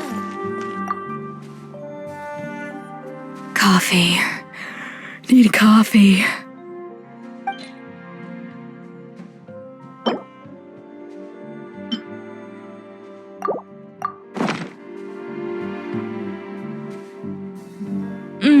Strong, bitter coffee beans, transformed through expert brewing and balanced perfectly with rich, creamy steamed milk.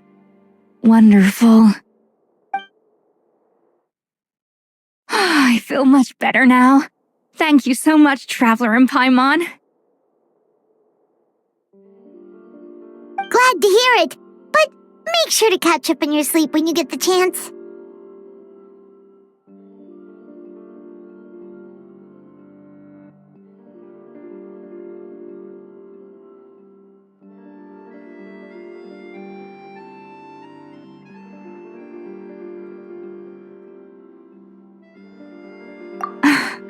I think I figured out where the problem lies. Honestly, it's ridiculous.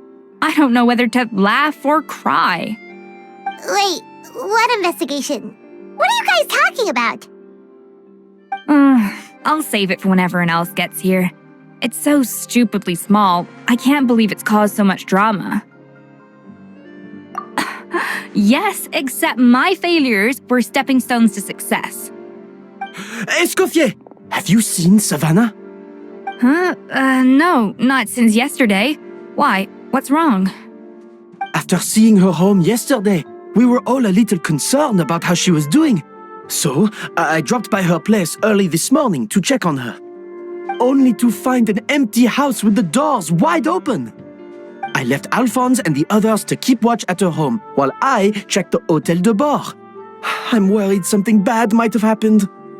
If she's not here, then where could she be?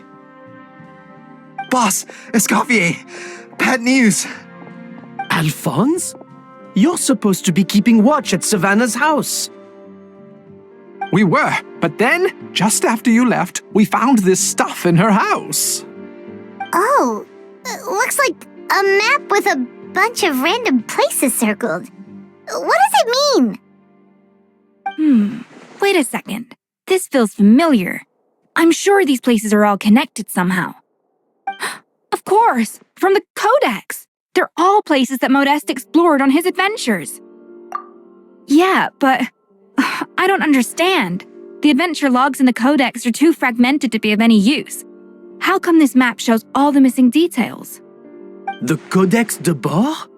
Then, this place marked in red out at sea.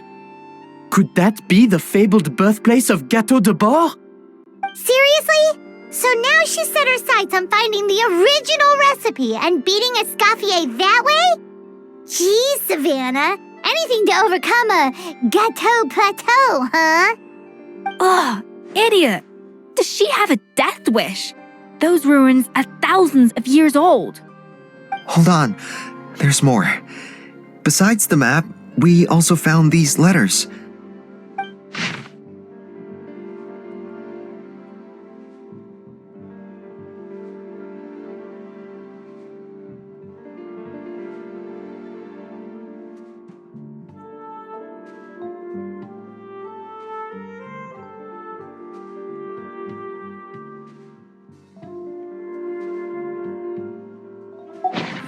It was you. You let the Lumaline through, didn't you? It sounds like a threat letter.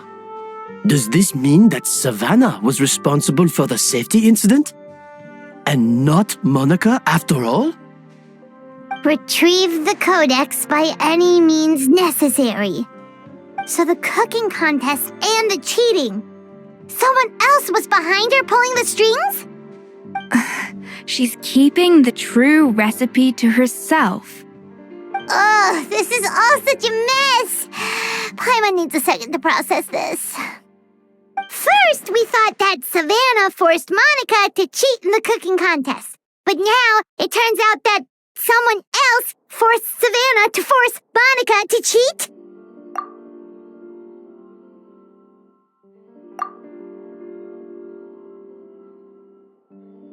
You're finally here.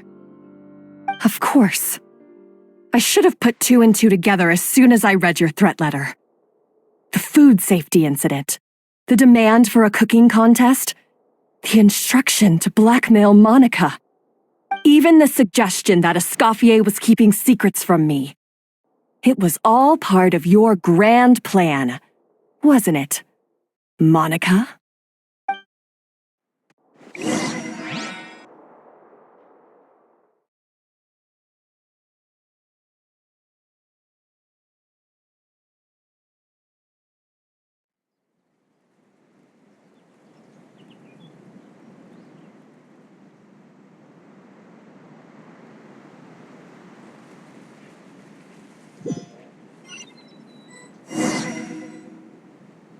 We should be getting close to the spot marked on the map. Of all the stupid things she's done, this really takes the cake. The moment we find her, I'm gonna curse the living daylights out of her.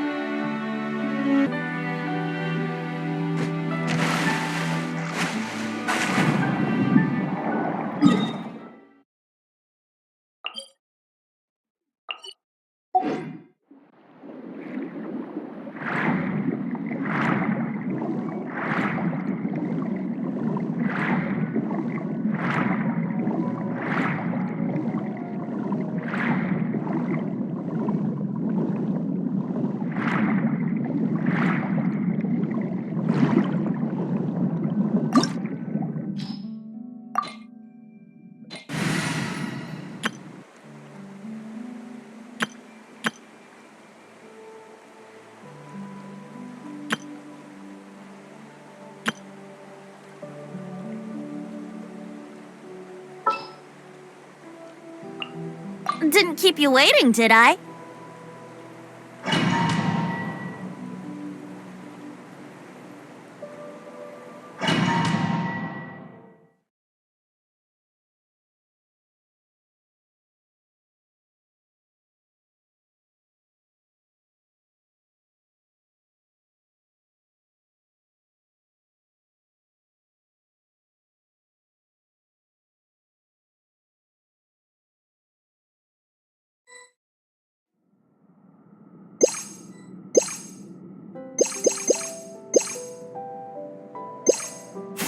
No recipe, no problem.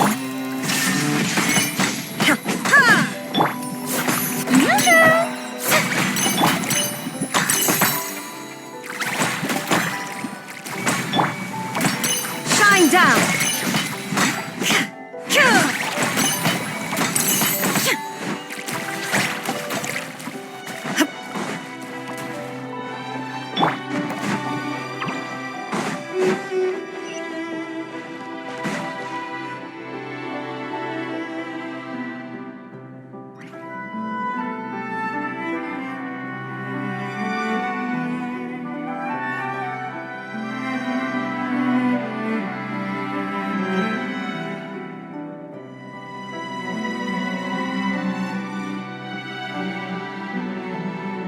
Whoa, this place looks like an underwater restaurant, doesn't it?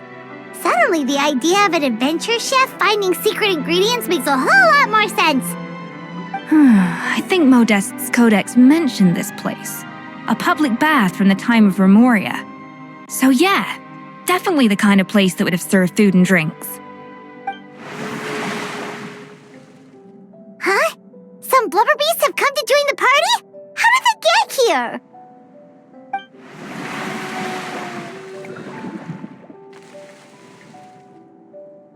Aw, they ran off! That could be easier said than done. Something's blocking the entrance. Well, did Modeste mention it in his adventure logs by any chance? They must have gotten through somehow. Good point. Yes, that's right. It's coming back to me now. We prepared a banquet for our shy little guests, and as the food flowed away on the current, they broke into a joyous chorus, and the path opened to us. We have to feed the blubber beasts? With what? There's nothing here besides rocks, romaritime flowers, and lumitoile. See, this is why you should always bring snacks. You never know when you're gonna need them. Now we have to head all the way back to shore and grab some. There's no time for that. Romaritime flowers and lumitoile will have to do. They may not look appetizing to us, but who knows? They could be blubber beast delicacies. Wait, we're seriously gonna try this?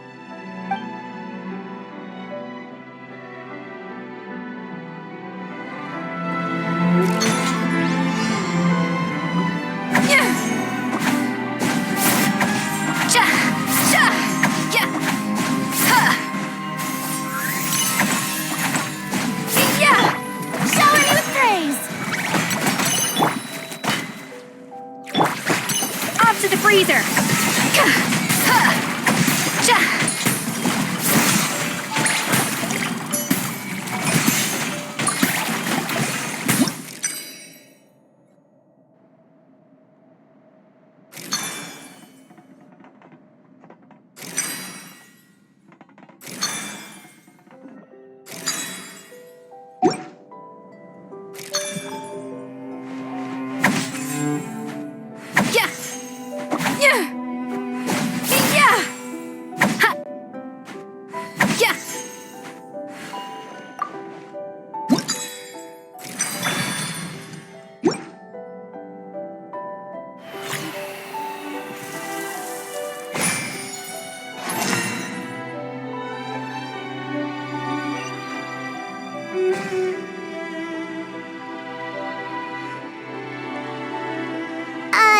Blubber beasts or not, are we sure this stuff is edible? Trust me, they'll love it. Oh, good question. If we try to put them in the pool, we'll probably just scare them off again, and who knows how long they'll be gone.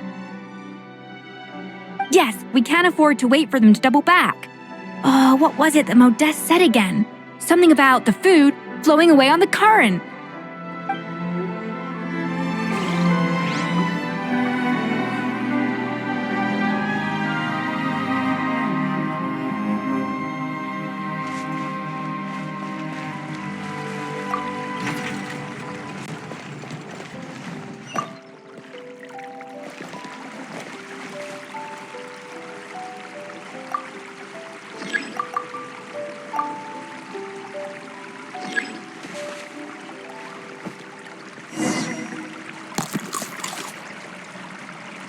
Wow, it's really singing! It must taste better than Paimon thought!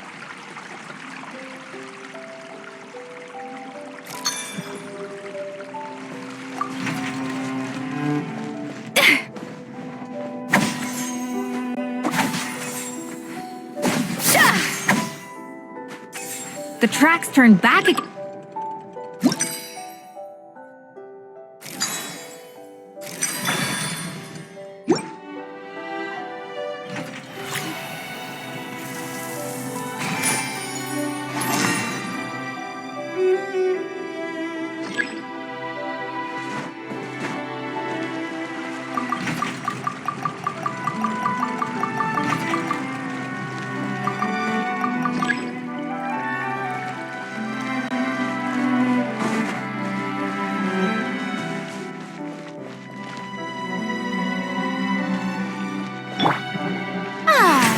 May I present?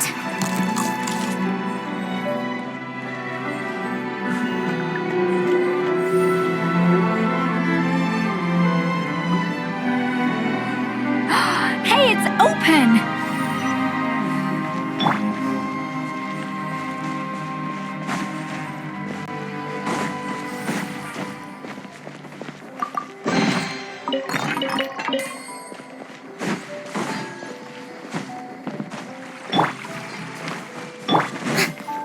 The shelf.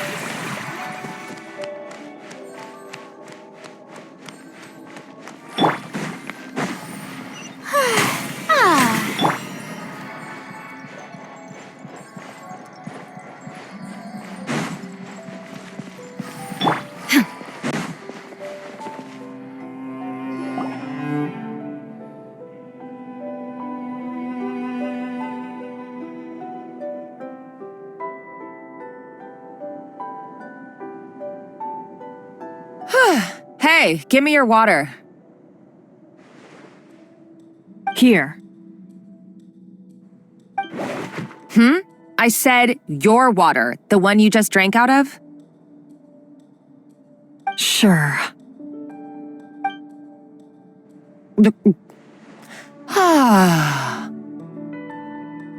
All those years slaving away under Escoffier, and then you. Today, it's finally paying off. Not only have I found the ruin that Savelli kept hidden, but I also get to boss you around like my little lapdog. Hey, go scout ahead for me. If we need to do any more blast tunneling, I want to know where to lay the explosives. Did you not hear me? Get going. Why don't you do it yourself? Oh, when did you learn to fight back? You're always so compliant when I give you instructions by letter. That's because you threatened to expose me for the Lumiline incident. I swear, if I'd known what you were planning, I'd never have. Don't be so self-righteous. Admit it, you've always been jealous of Escoffier. That's why you lapped up everything I told you. You were terrified of her finding out about your part in the Lumiline incident, and you resented the way her reputation hung over you. So you jumped at the chance to convince yourself that she was the villain, that she deliberately hid her secret recipes from you just to hold you back. It was the only excuse you needed to justify getting back at her. First, idolization, then jealousy, suspicion, and self-deception. That's what this comes down to. It was the same story with Savelli and my ancestor. He offered Modeste his friendship only to murder him out of vanity. He promised to explore the world with him, only to later destroy all records of their adventures. It's a miracle I even found this place. You have no idea the countless hours I spent piecing it all together. So you see, you're no better than Savelli. If you can't beat him, betray him, right? I am no Savelli, nor will I ever be. Oh, put a lid on it. You really think you can absolve yourself of your vindictive and jealous behavior now? Just because you finally realize that Escoffier never kept any secrets from you? You didn't show any remorse when she left, or in the cooking contest. Why start now? You have no right to redemption. You're right. I don't deserve her forgiveness. But I am done being bullied into submission by you! Ooh, feisty. But you should watch your tone. Talking to me like that could get you in big trouble. I somehow doubt that, since I poisoned both our water bottles. What? Ever since I learned the truth, I've been biding my time, waiting for this moment. You've played me like a fiddle for so long, and now this is payback! But you drank it too. It's what we both deserve. This is the price we must pay for betraying Escoffier. You'll die here with me, Monica! You.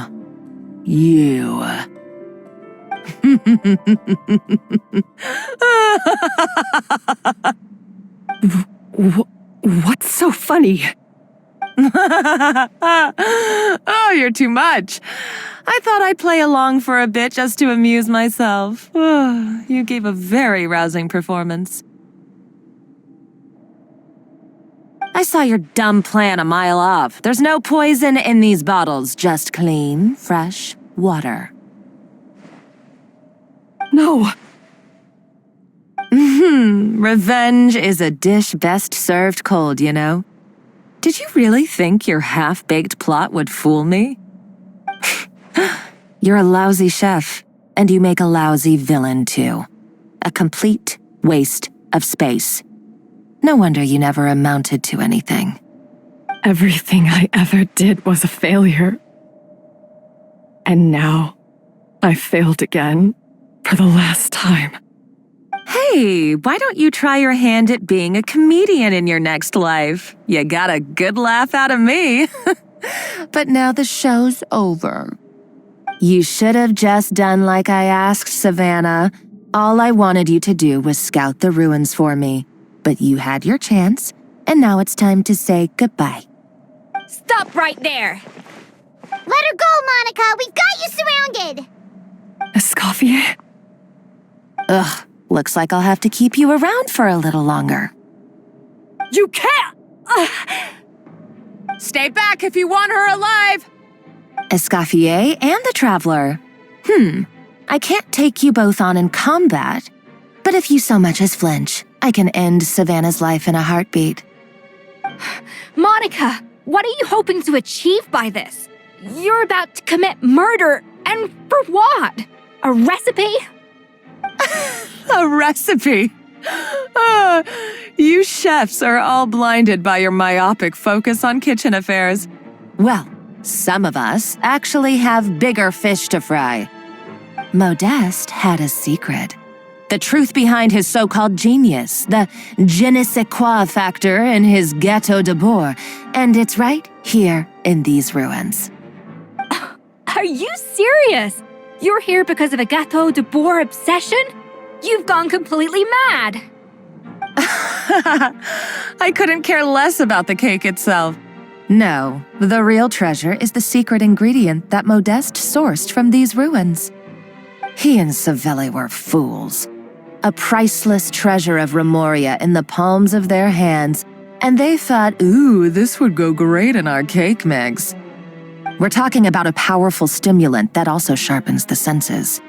That's no cooking ingredient. It's a groundbreaking drug. That's right, I've done my research. It was a drug that Remoria developed for their war machine. I could make a killing by selling it to the treasure hoarders or the Fatui. Will you listen to yourself? You're completely delusional. My eyes are wide open. Just wait till I get my hands on this treasure. You'll see what a fool you've been.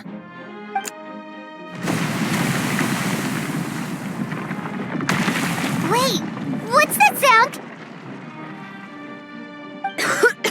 Just when I thought she couldn't get any crazier. She's lucky the whole place didn't collapse. Uh-oh, Savannah's gone too. Monica must have taken her. Oh, what a coward. She's only taken her hostage because she knows that she's no match for you. That's true. Even if she finds the treasure, she'll need Savannah alive if she wants to get out of here in one piece. Oh, well, our path's been blocked, so let's look for another route.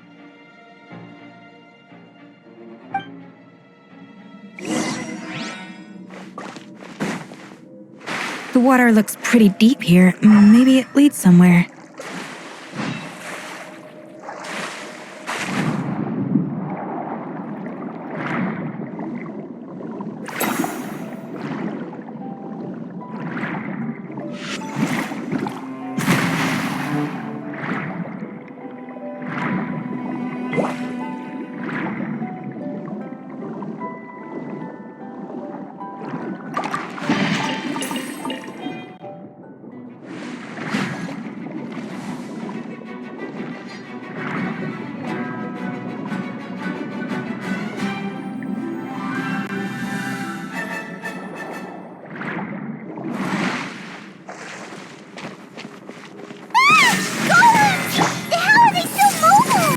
They were probably awakened by the explosion just now. All right, Knife Skills 101. Time for some rough chopping. Everyone hold hands.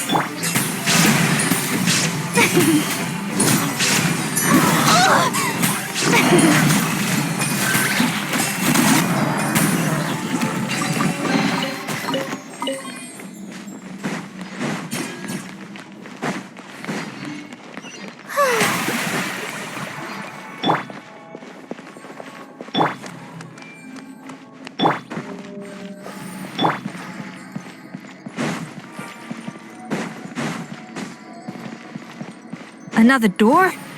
Guess we need to prepare another feast for our guests.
A dash of frosting!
It seems to really like the texture of Rome maritime flowers.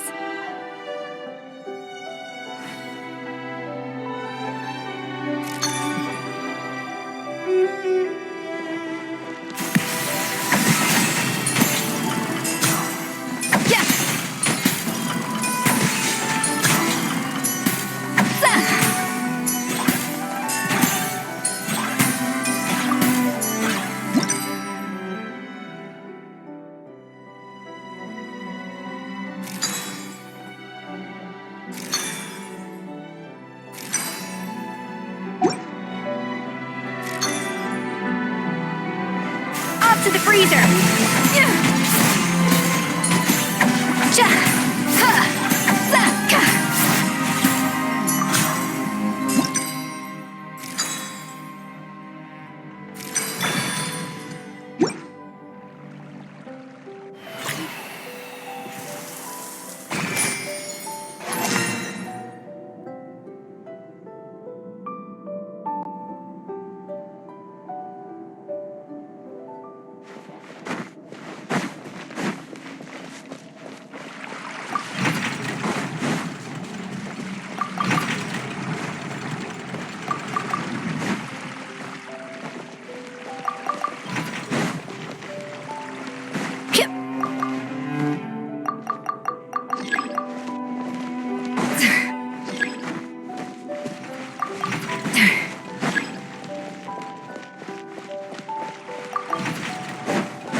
Shine down. Strike a pose.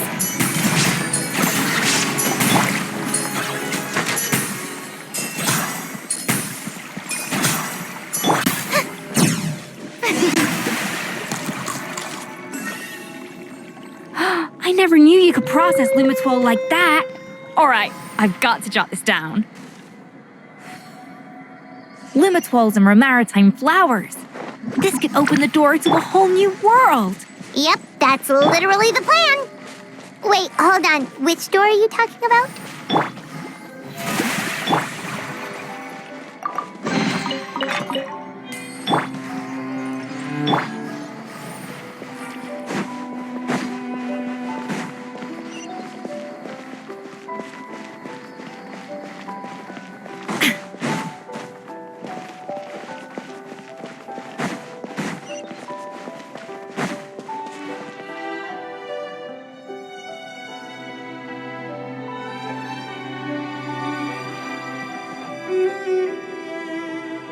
That's strange. These don't look Grimoirian to me. More like last century Fontaine. Adventurers from last century Fontaine, huh? Oh, Modeste and Savelli, do you think they camped here? By the looks of it, this was a one-person camp. They adventured together, but maybe one of them came back alone at a later date. You really think so? Trust our adventurers' instincts. We're pros at this stuff, just like you're a pro in the kitchen. Okay, well, the Traveler has more adventuring experience overall, but Paimon's definitely a pro rummager from all those treasure chests. Darn it! Paimon was just about to show off her rummaging skills. Huh, no kidding. Are all adventurers so obsessed with journaling? I mean, I guess I take a lot of notes when I'm cooking as well, but I thought that was just me. Anyway, let's find out who was here. It's been years since I've last visited these ruins. It's exactly the way I remember it. This place probably hasn't changed in millennia. Sadly, up above, on dry land, everything has changed. The treasure of Remoria. That's what we used to call it. Modeste was right about its potential. It turned Gâteau de Bourg into a national sensation. Our limited stock of the substance meant that the gâteau could only be produced on a small scale, but this only drove up the popularity all the more. Modeste was right about that too. He predicted all of it. He was praised as a genius, while I, as the one person who'd ever disagreed with him, was labeled a talentless fool. Modeste tried his best to console me, but I knew better than anyone just how great the gulf was between us. Our conversations grew scarce, and we saw less and less of each other. I didn't fight it. He had new friends and a career of his own.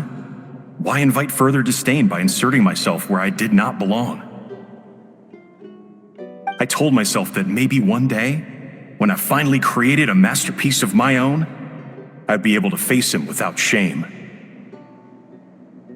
Or maybe one day, when I've put these feelings of self-loathing behind me, I'd be able to ask him with a smile on my face, how about we go on one more adventure, for old time's sake? Unfortunately, that day will never come. So it was Savelli. From the sounds of it, he came back after Modeste had already died. I always thought it was just a legend. But if it's true, then this must be the place where they found their secret ingredient, the birthplace of Gâteau de Bourg. In that case, what does that say about the death of Modeste? If it's all true, maybe Savelli really did have something to do with it. The taste of Gâteau de Bourg has changed. Modeste was convinced of this, even though everyone swore they couldn't tell. Being the perfectionist that he was, he refused to accept even the slightest flaw in his work. He stopped all sales of the product, locked himself away in the kitchen, and worked day and night, vowing to find out where he had gone wrong. But as he baked and taste tested over and over again, he found he only strayed further and further from the original taste. It was only when he was sipping on coffee one day and realized he could not taste the bitterness that the truth finally dawned on him. What had changed was not the gâteau, but his sense of taste. The treasure of Remoria stimulates the senses, taste included, and invigorates the spirit. In the short term, it offers people the ultimate gourmet experience, but in the long term, it dulls their senses entirely. In hindsight, it made perfect sense. After all, why would a culture that sought liberation from the constraints of their bodies care for the loss of their senses? But we realized it too late. We were just too late. Over the course of his many culinary experiments, Modeste exhausted the remaining supply of the treasure of Remoria. He consumed it all himself. The finest culinary talent of his generation now faced a future in which he would never be able to taste anything ever again. Finally, in despair, he took his own life. And because we had become estranged, I could not be there to stop him, to offer some words of comfort, or even to say goodbye. Yet despite everything, he sent me his final letter. The treasure of Remoria? Guess Monica was really onto something. It really was a kind of drug. So, Modeste chose to end his own life. Then, why all the rumors that Savelli murdered him? Also, neither the Codex nor any other contemporary records make any mention of the treasure of Remoria. It's almost as if someone deliberately erased it from history. Modeste told me everything in his final letter. His was a tale of how even a genius could fail, and how much more devastating it is when it happens. Did he hope I would gain some personal catharsis from knowing the truth? Or maybe he wished for me to warn the public about the dangers of Gâteau de Bourg, proving that I had been right all along. But if the public ever learned how Modeste's greatest triumph became his undoing, his fall from grace would be swift and merciless. One minute a genius, the next a joke. It would surely spell the end for his restaurant too. What would be his legacy then? How would future generations view everything we built together? I fear the scorn I have faced these last years would pale in comparison to the scorn shown to him by the history books. I cannot let that come to pass. I will do what I must to protect his name. It will mean tampering with his notes to remove the damning details, leaving mere fragments of our story behind. It may lead his family to suspect me of having a hand in his demise. But if that's the price of destroying all evidence of my crimes, then so be it. I would rather the world believe a tale of genius and jealousy than see his reputation in tatters. The final loose end is the evidence here, at the bottom of the sea.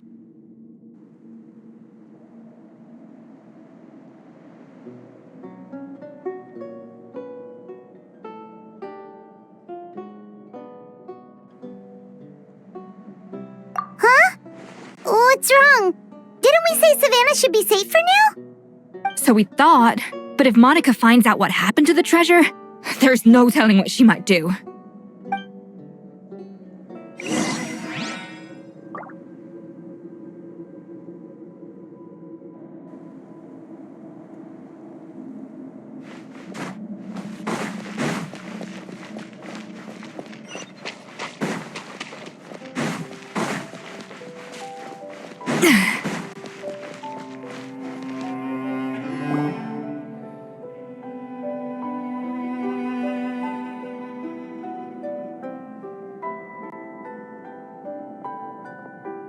The treasure of Remoria. I have found you at last. Savelli, you tried your best to bury the truth, but you underestimated the children of Modeste. Some fragments of his diary escaped your clutches, and we have held on to them for generations. But I have to thank you too, Savannah. Without your help retrieving the codex, and with it the last piece of the puzzle, I may never have found this place. But now, finally, the secret to Remoria's military might is within my grasp. The treasure of Remoria is mine! Oh. It's empty. It's empty? Monica? Oh, we were seconds too late. Escoffier? What's the deal with that jar? Savelli's final act! He wanted to conceal the secret of the treasure forevermore and make sure it would never harm anyone again. So he came here after his friend's death and destroyed every last shred that remained. This can't be happening. All the years I spent piecing together the truth, all my painstaking planning.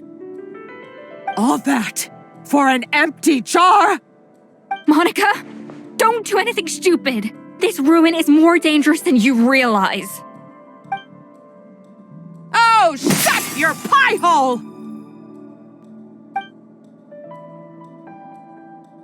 Praise be to Lord Remus.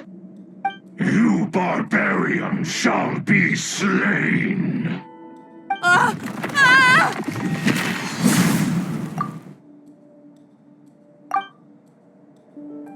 She's a nutcase, a liability to herself and everyone else. Well, now it's up to us to clean up the mess she's made. Take these golems out.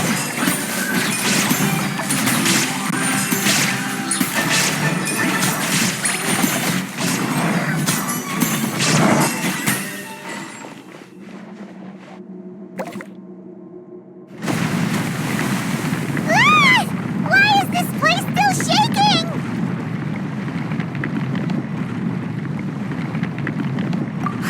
Either way, it's all her fault.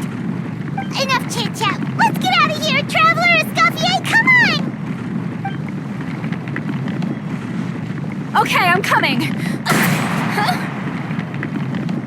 Oh, no you don't. If I can't get what I want, neither will any of you.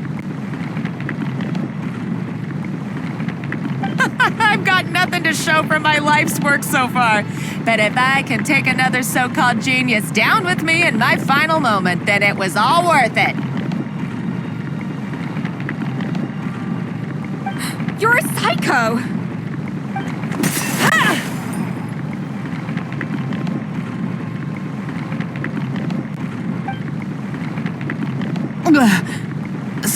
Savannah? When did you wake up?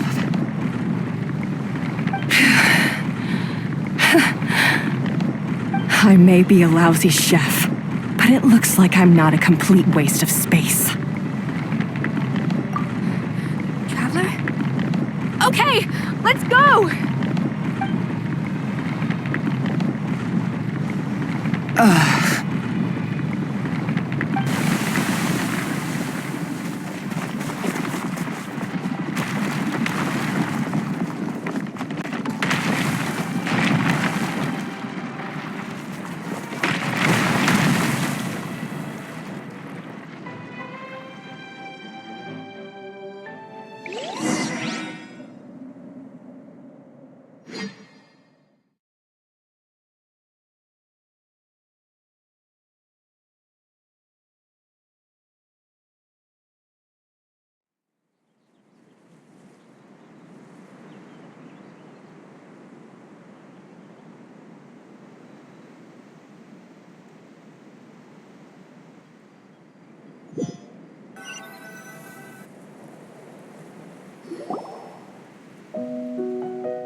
Escoffier! Savannah! Traveler! And Paimon! Venejem, what are you all doing here? What did you expect us to do? Stay at the restaurant and sit on our merry derrieres? While the Traveler and Escoffier were out here risking their lives? We had to do something, even though that something ended up being, well, waiting for you here instead. I don't deserve any of you. And I certainly don't deserve to be your head chef. It was my fault Escoffier had to leave. Then I couldn't live up to her standards. I acted like a tyrant in the kitchen. And now I almost got myself killed. Come back, Escoffier. Come and be our head chef again. I'll never be able to replace you. Okay, so everything I said to you the day I left, it just went in one ear and out the other? Huh? Sorry, I was kinda in my own head at the time. All I could think about was the Lumiline situation. What was it you said again? Forget it. It doesn't matter. Anyway, I didn't leave this job because of you. And you're not nearly as awful a chef as you think. If you were that bad, why would all your staff show up here for you? Escoffier's right. Sure, you nitpick our work and get us to do things over a lot. But when it comes down to it, you're the one who's always doing whatever it takes to make sure the customers get served on time, every time. Things were pretty rough after Escoffier left, and Savannah's the only reason we've been able to make it through. Our customers know that Escoffier doesn't work for us anymore. But the fact is, they keep coming back. If that's not an endorsement of your work, I don't know what is. At the end of the day, we're all human, and we all make mistakes. All we can do is recognize where we get it wrong and do our best to improve. That's all that's humanly possible. No, I get what you're saying, but what I did to Fermont and to Escoffier, it's unforgivable. Well, about that, there's someone else here to see you, Chef. It's been a while, Chef Savannah. Fermont? I'm so sorry. I put far too much pressure on you, and the way I stubbornly refused to go and see you after you fell ill. There's no excuse. But I'm too late, aren't I? The damage is done. I heard that You can't even hold a kitchen knife anymore. Actually, I think I'm going to be just fine. Huh? We thought Firmin's problem was purely psychological in nature. But after the threat letter came to light, it got Firmin thinking. And then he remembered the tea that Monica used to give him every night. And as it turns out, she was lacing it with Lumaline the whole time. No way! Doesn't that cause nerve damage? It can. High doses pose a risk of serious nervous and sensory complications. But if you calculate the dosage carefully, you can control the extent of its effects. A small dose might simply make a person more emotional, whether that means more fragile or more hot-tempered. No wonder it seemed like you'd lost your edge. I asked my friends at the Fontaine Research Institute about it. They said that with the low dose I was taking, the risks are pretty small. They also fixed me up with some meds and said I should recover in no time.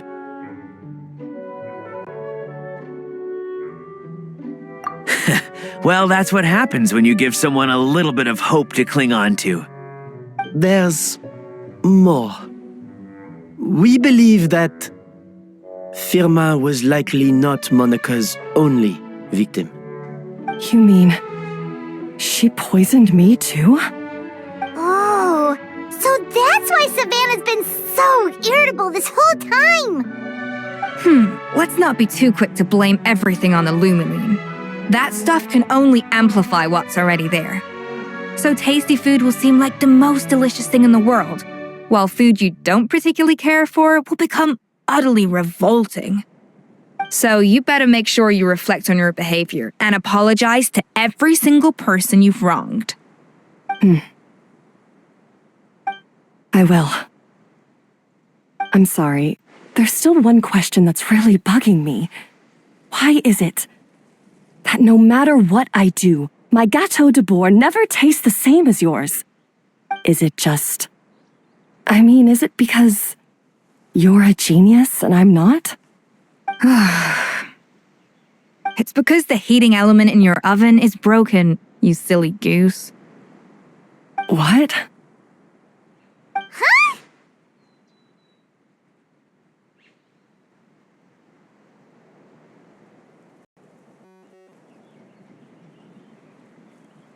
I felt like something was off during the cooking contest. Once I got around to checking all the equipment, I noticed it right away. There was a half-degree discrepancy between the temperature setting and the actual temperature. All the ovens in the whole kitchen had the same problem, which confused me at the time, but by this point, it's pretty obvious that Monica must have tampered with them.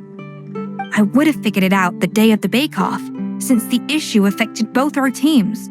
But of course, Monica sabotaged mine so that could never happen. No. I spent so long trying to find out where I was going wrong, and then you pinpoint the problem in just one night? It all comes back to one simple, undeniable truth. You're a genius, and I'm just plain old Savannah. Oh, cut it out! Stop the woe is me act for a second and just think. I came up with this recipe. You don't think that might have something to do with it? Do you know how long I spent perfecting my Gâteau de Bourg? 3 years! 3 whole years! I know this dish inside out, back to front and upside down. And you've been head chef now for what, 6 months? If that? A couple hundred failed attempts, and you're gonna throw in the kitchen towel and declare you'll never be successful because you're not a genius. You clearly have no idea how many kitchen failures I've had under my belt, or just how long it took me to finally get my recipe to a level I was satisfied with. Genius or not, everyone makes mistakes. Modeste did, Savelli did, everyone does. You're only a lousy chef if you don't face up to your mistakes, learn from them, and then keep chipping away until you crack the problem once and for all. Surely you haven't forgotten all that. You were no lousy chef back when I handed you the reins. I haven't forgotten. And I'll make sure I never do. That's our head chef. Ha ha! Sounds like we won't need another changing of the guard in the Hotel de Bord kitchen anytime soon. Huzzah! Aw, what a perfect ending to a crazy journey. Look how happy everyone is. So you got your mojo back now? Yeah. Thanks to you, Escoffier. In fact, no. Thanks to all of you. Aw, friends again. So nice to see them finally settle their beef.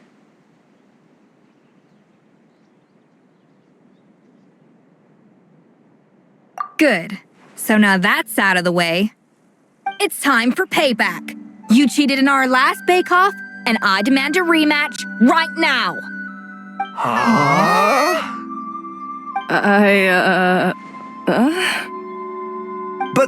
But that was mostly Monica's fault, wasn't it? Right. And also, does it have to be right now? Savannah's only just got her mojo back, and you barely escaped from a death trap. No excuses. This is a cooking contest between two top chefs, and nothing will stand in its way. So grab your spatula and get ready, because this rematch is happening today.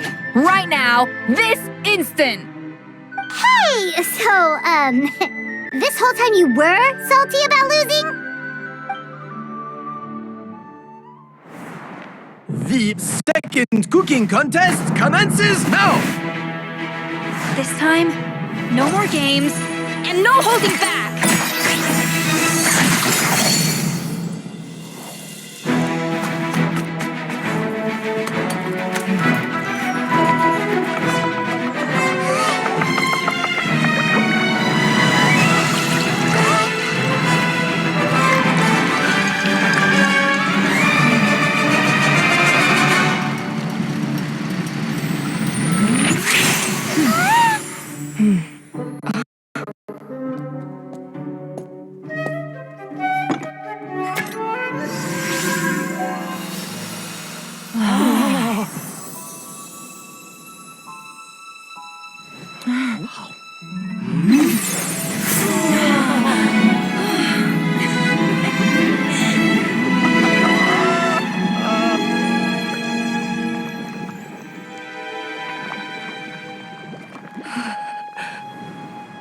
I feel like I don't have the right to be here.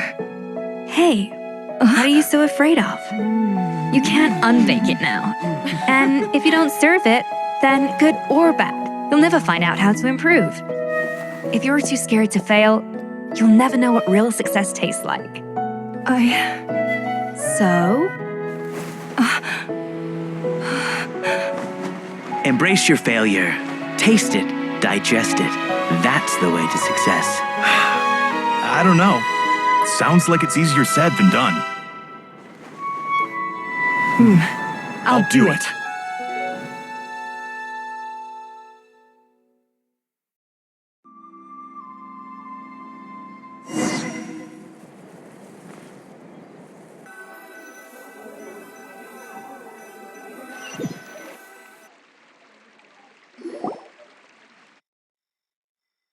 The results are in! A landslide victory for Escoffier! Quite rightly, too. Piece of cake.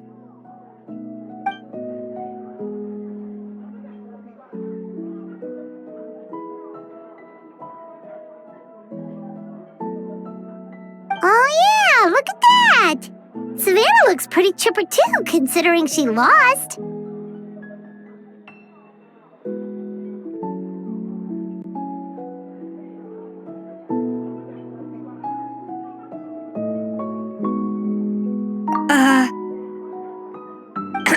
Now, where were we?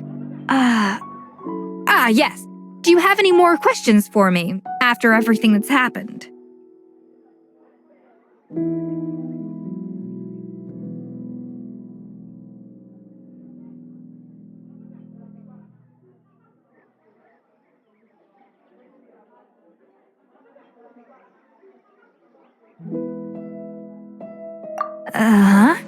I thought Navia would have filled you in. And actually, I said all this to Savannah before I left. Although, as we saw, I don't think any of it sank in.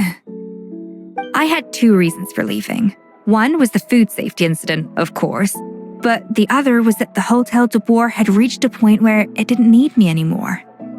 So I decided to step down and look for new opportunities to improve myself. Improve how? Well, a while back, I got to know a fellow chef from Liyue, and in her, I saw so many new possibilities. She has that same adventurous spirit that Modeste and Sibeli had in their youth. Slime mucus, lizard tails. With her, nothing's off the table. There's a whole world of new flavors out there waiting to be explored, hiding away in ingredients we overlook. Case in point, remember those Romaritime flowers down in the ruins? I used them in the cooking contest just now. Did you taste the difference? What? Paimon didn't notice at all. Half of the art of cooking is dissecting the recipes of previous chefs and figuring out the exact constellation of elements that gave their work its signature taste. And the other half, it lies in freeing yourself from the confines of the kitchen. You've got to go out and explore the endless possibilities out there. Uh-oh. Paimon's suddenly not sure she wants to try your cooking anymore.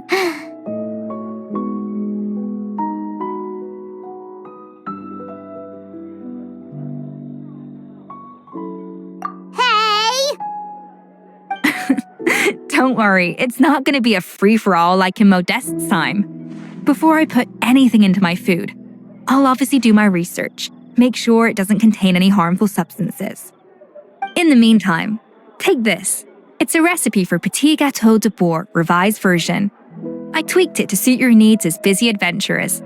Hope you enjoy, and remember, feedback is always welcome. All right! So, do you ever see yourself returning to Hotel de Boer? Oh, of course. I've already promised Vanisham that I'll come back every once in a while to make sure the quality of the food remains at an acceptable level.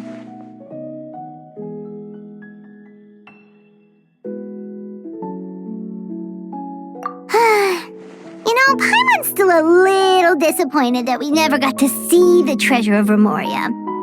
Surely Monica wouldn't have gotten drawn in so deeply if it wasn't for all the mystery surrounding the original Gâteau de Boer. She practically dedicated her life to finding the lost pieces of Modeste's diary, then went to all that trouble to infiltrate the Hotel de Boer. And in the end, it was all for nothing.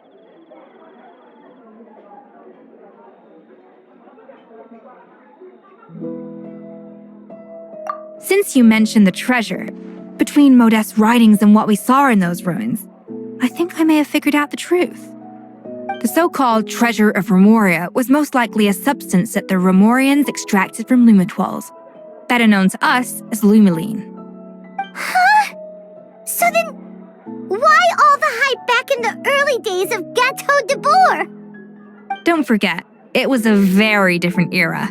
We could barely even refine sugar back then, so desserts were very much in their infancy.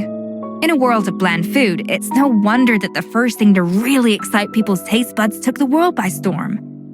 And as for the Lumiline, it may well have been somewhat valuable in ancient times. But these days, it's just another drug from the Fontaine Research Institute. Even if Sibeli hadn't destroyed it all, I doubt it would be worth that much these days. So after all that, there was nothing in those ruins but worthless junk.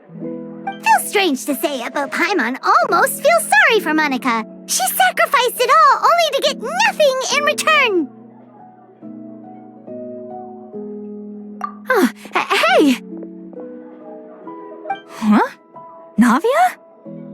You just got back from that underwater ruin, right? Well, check it out. They ran a special issue. Did you see anything like this down there? Freshly unearthed from the ruins of Remoria, a magnificent jar thought to be over 1,000 years old. Experts say it has immense artistic and historical value. It could be worth an absolute fortune. Wait, isn't that the jar they used to hold the treasure? If only it was still in one piece. Some butterfingers must have dropped it or something. Ugh, it's such a shame.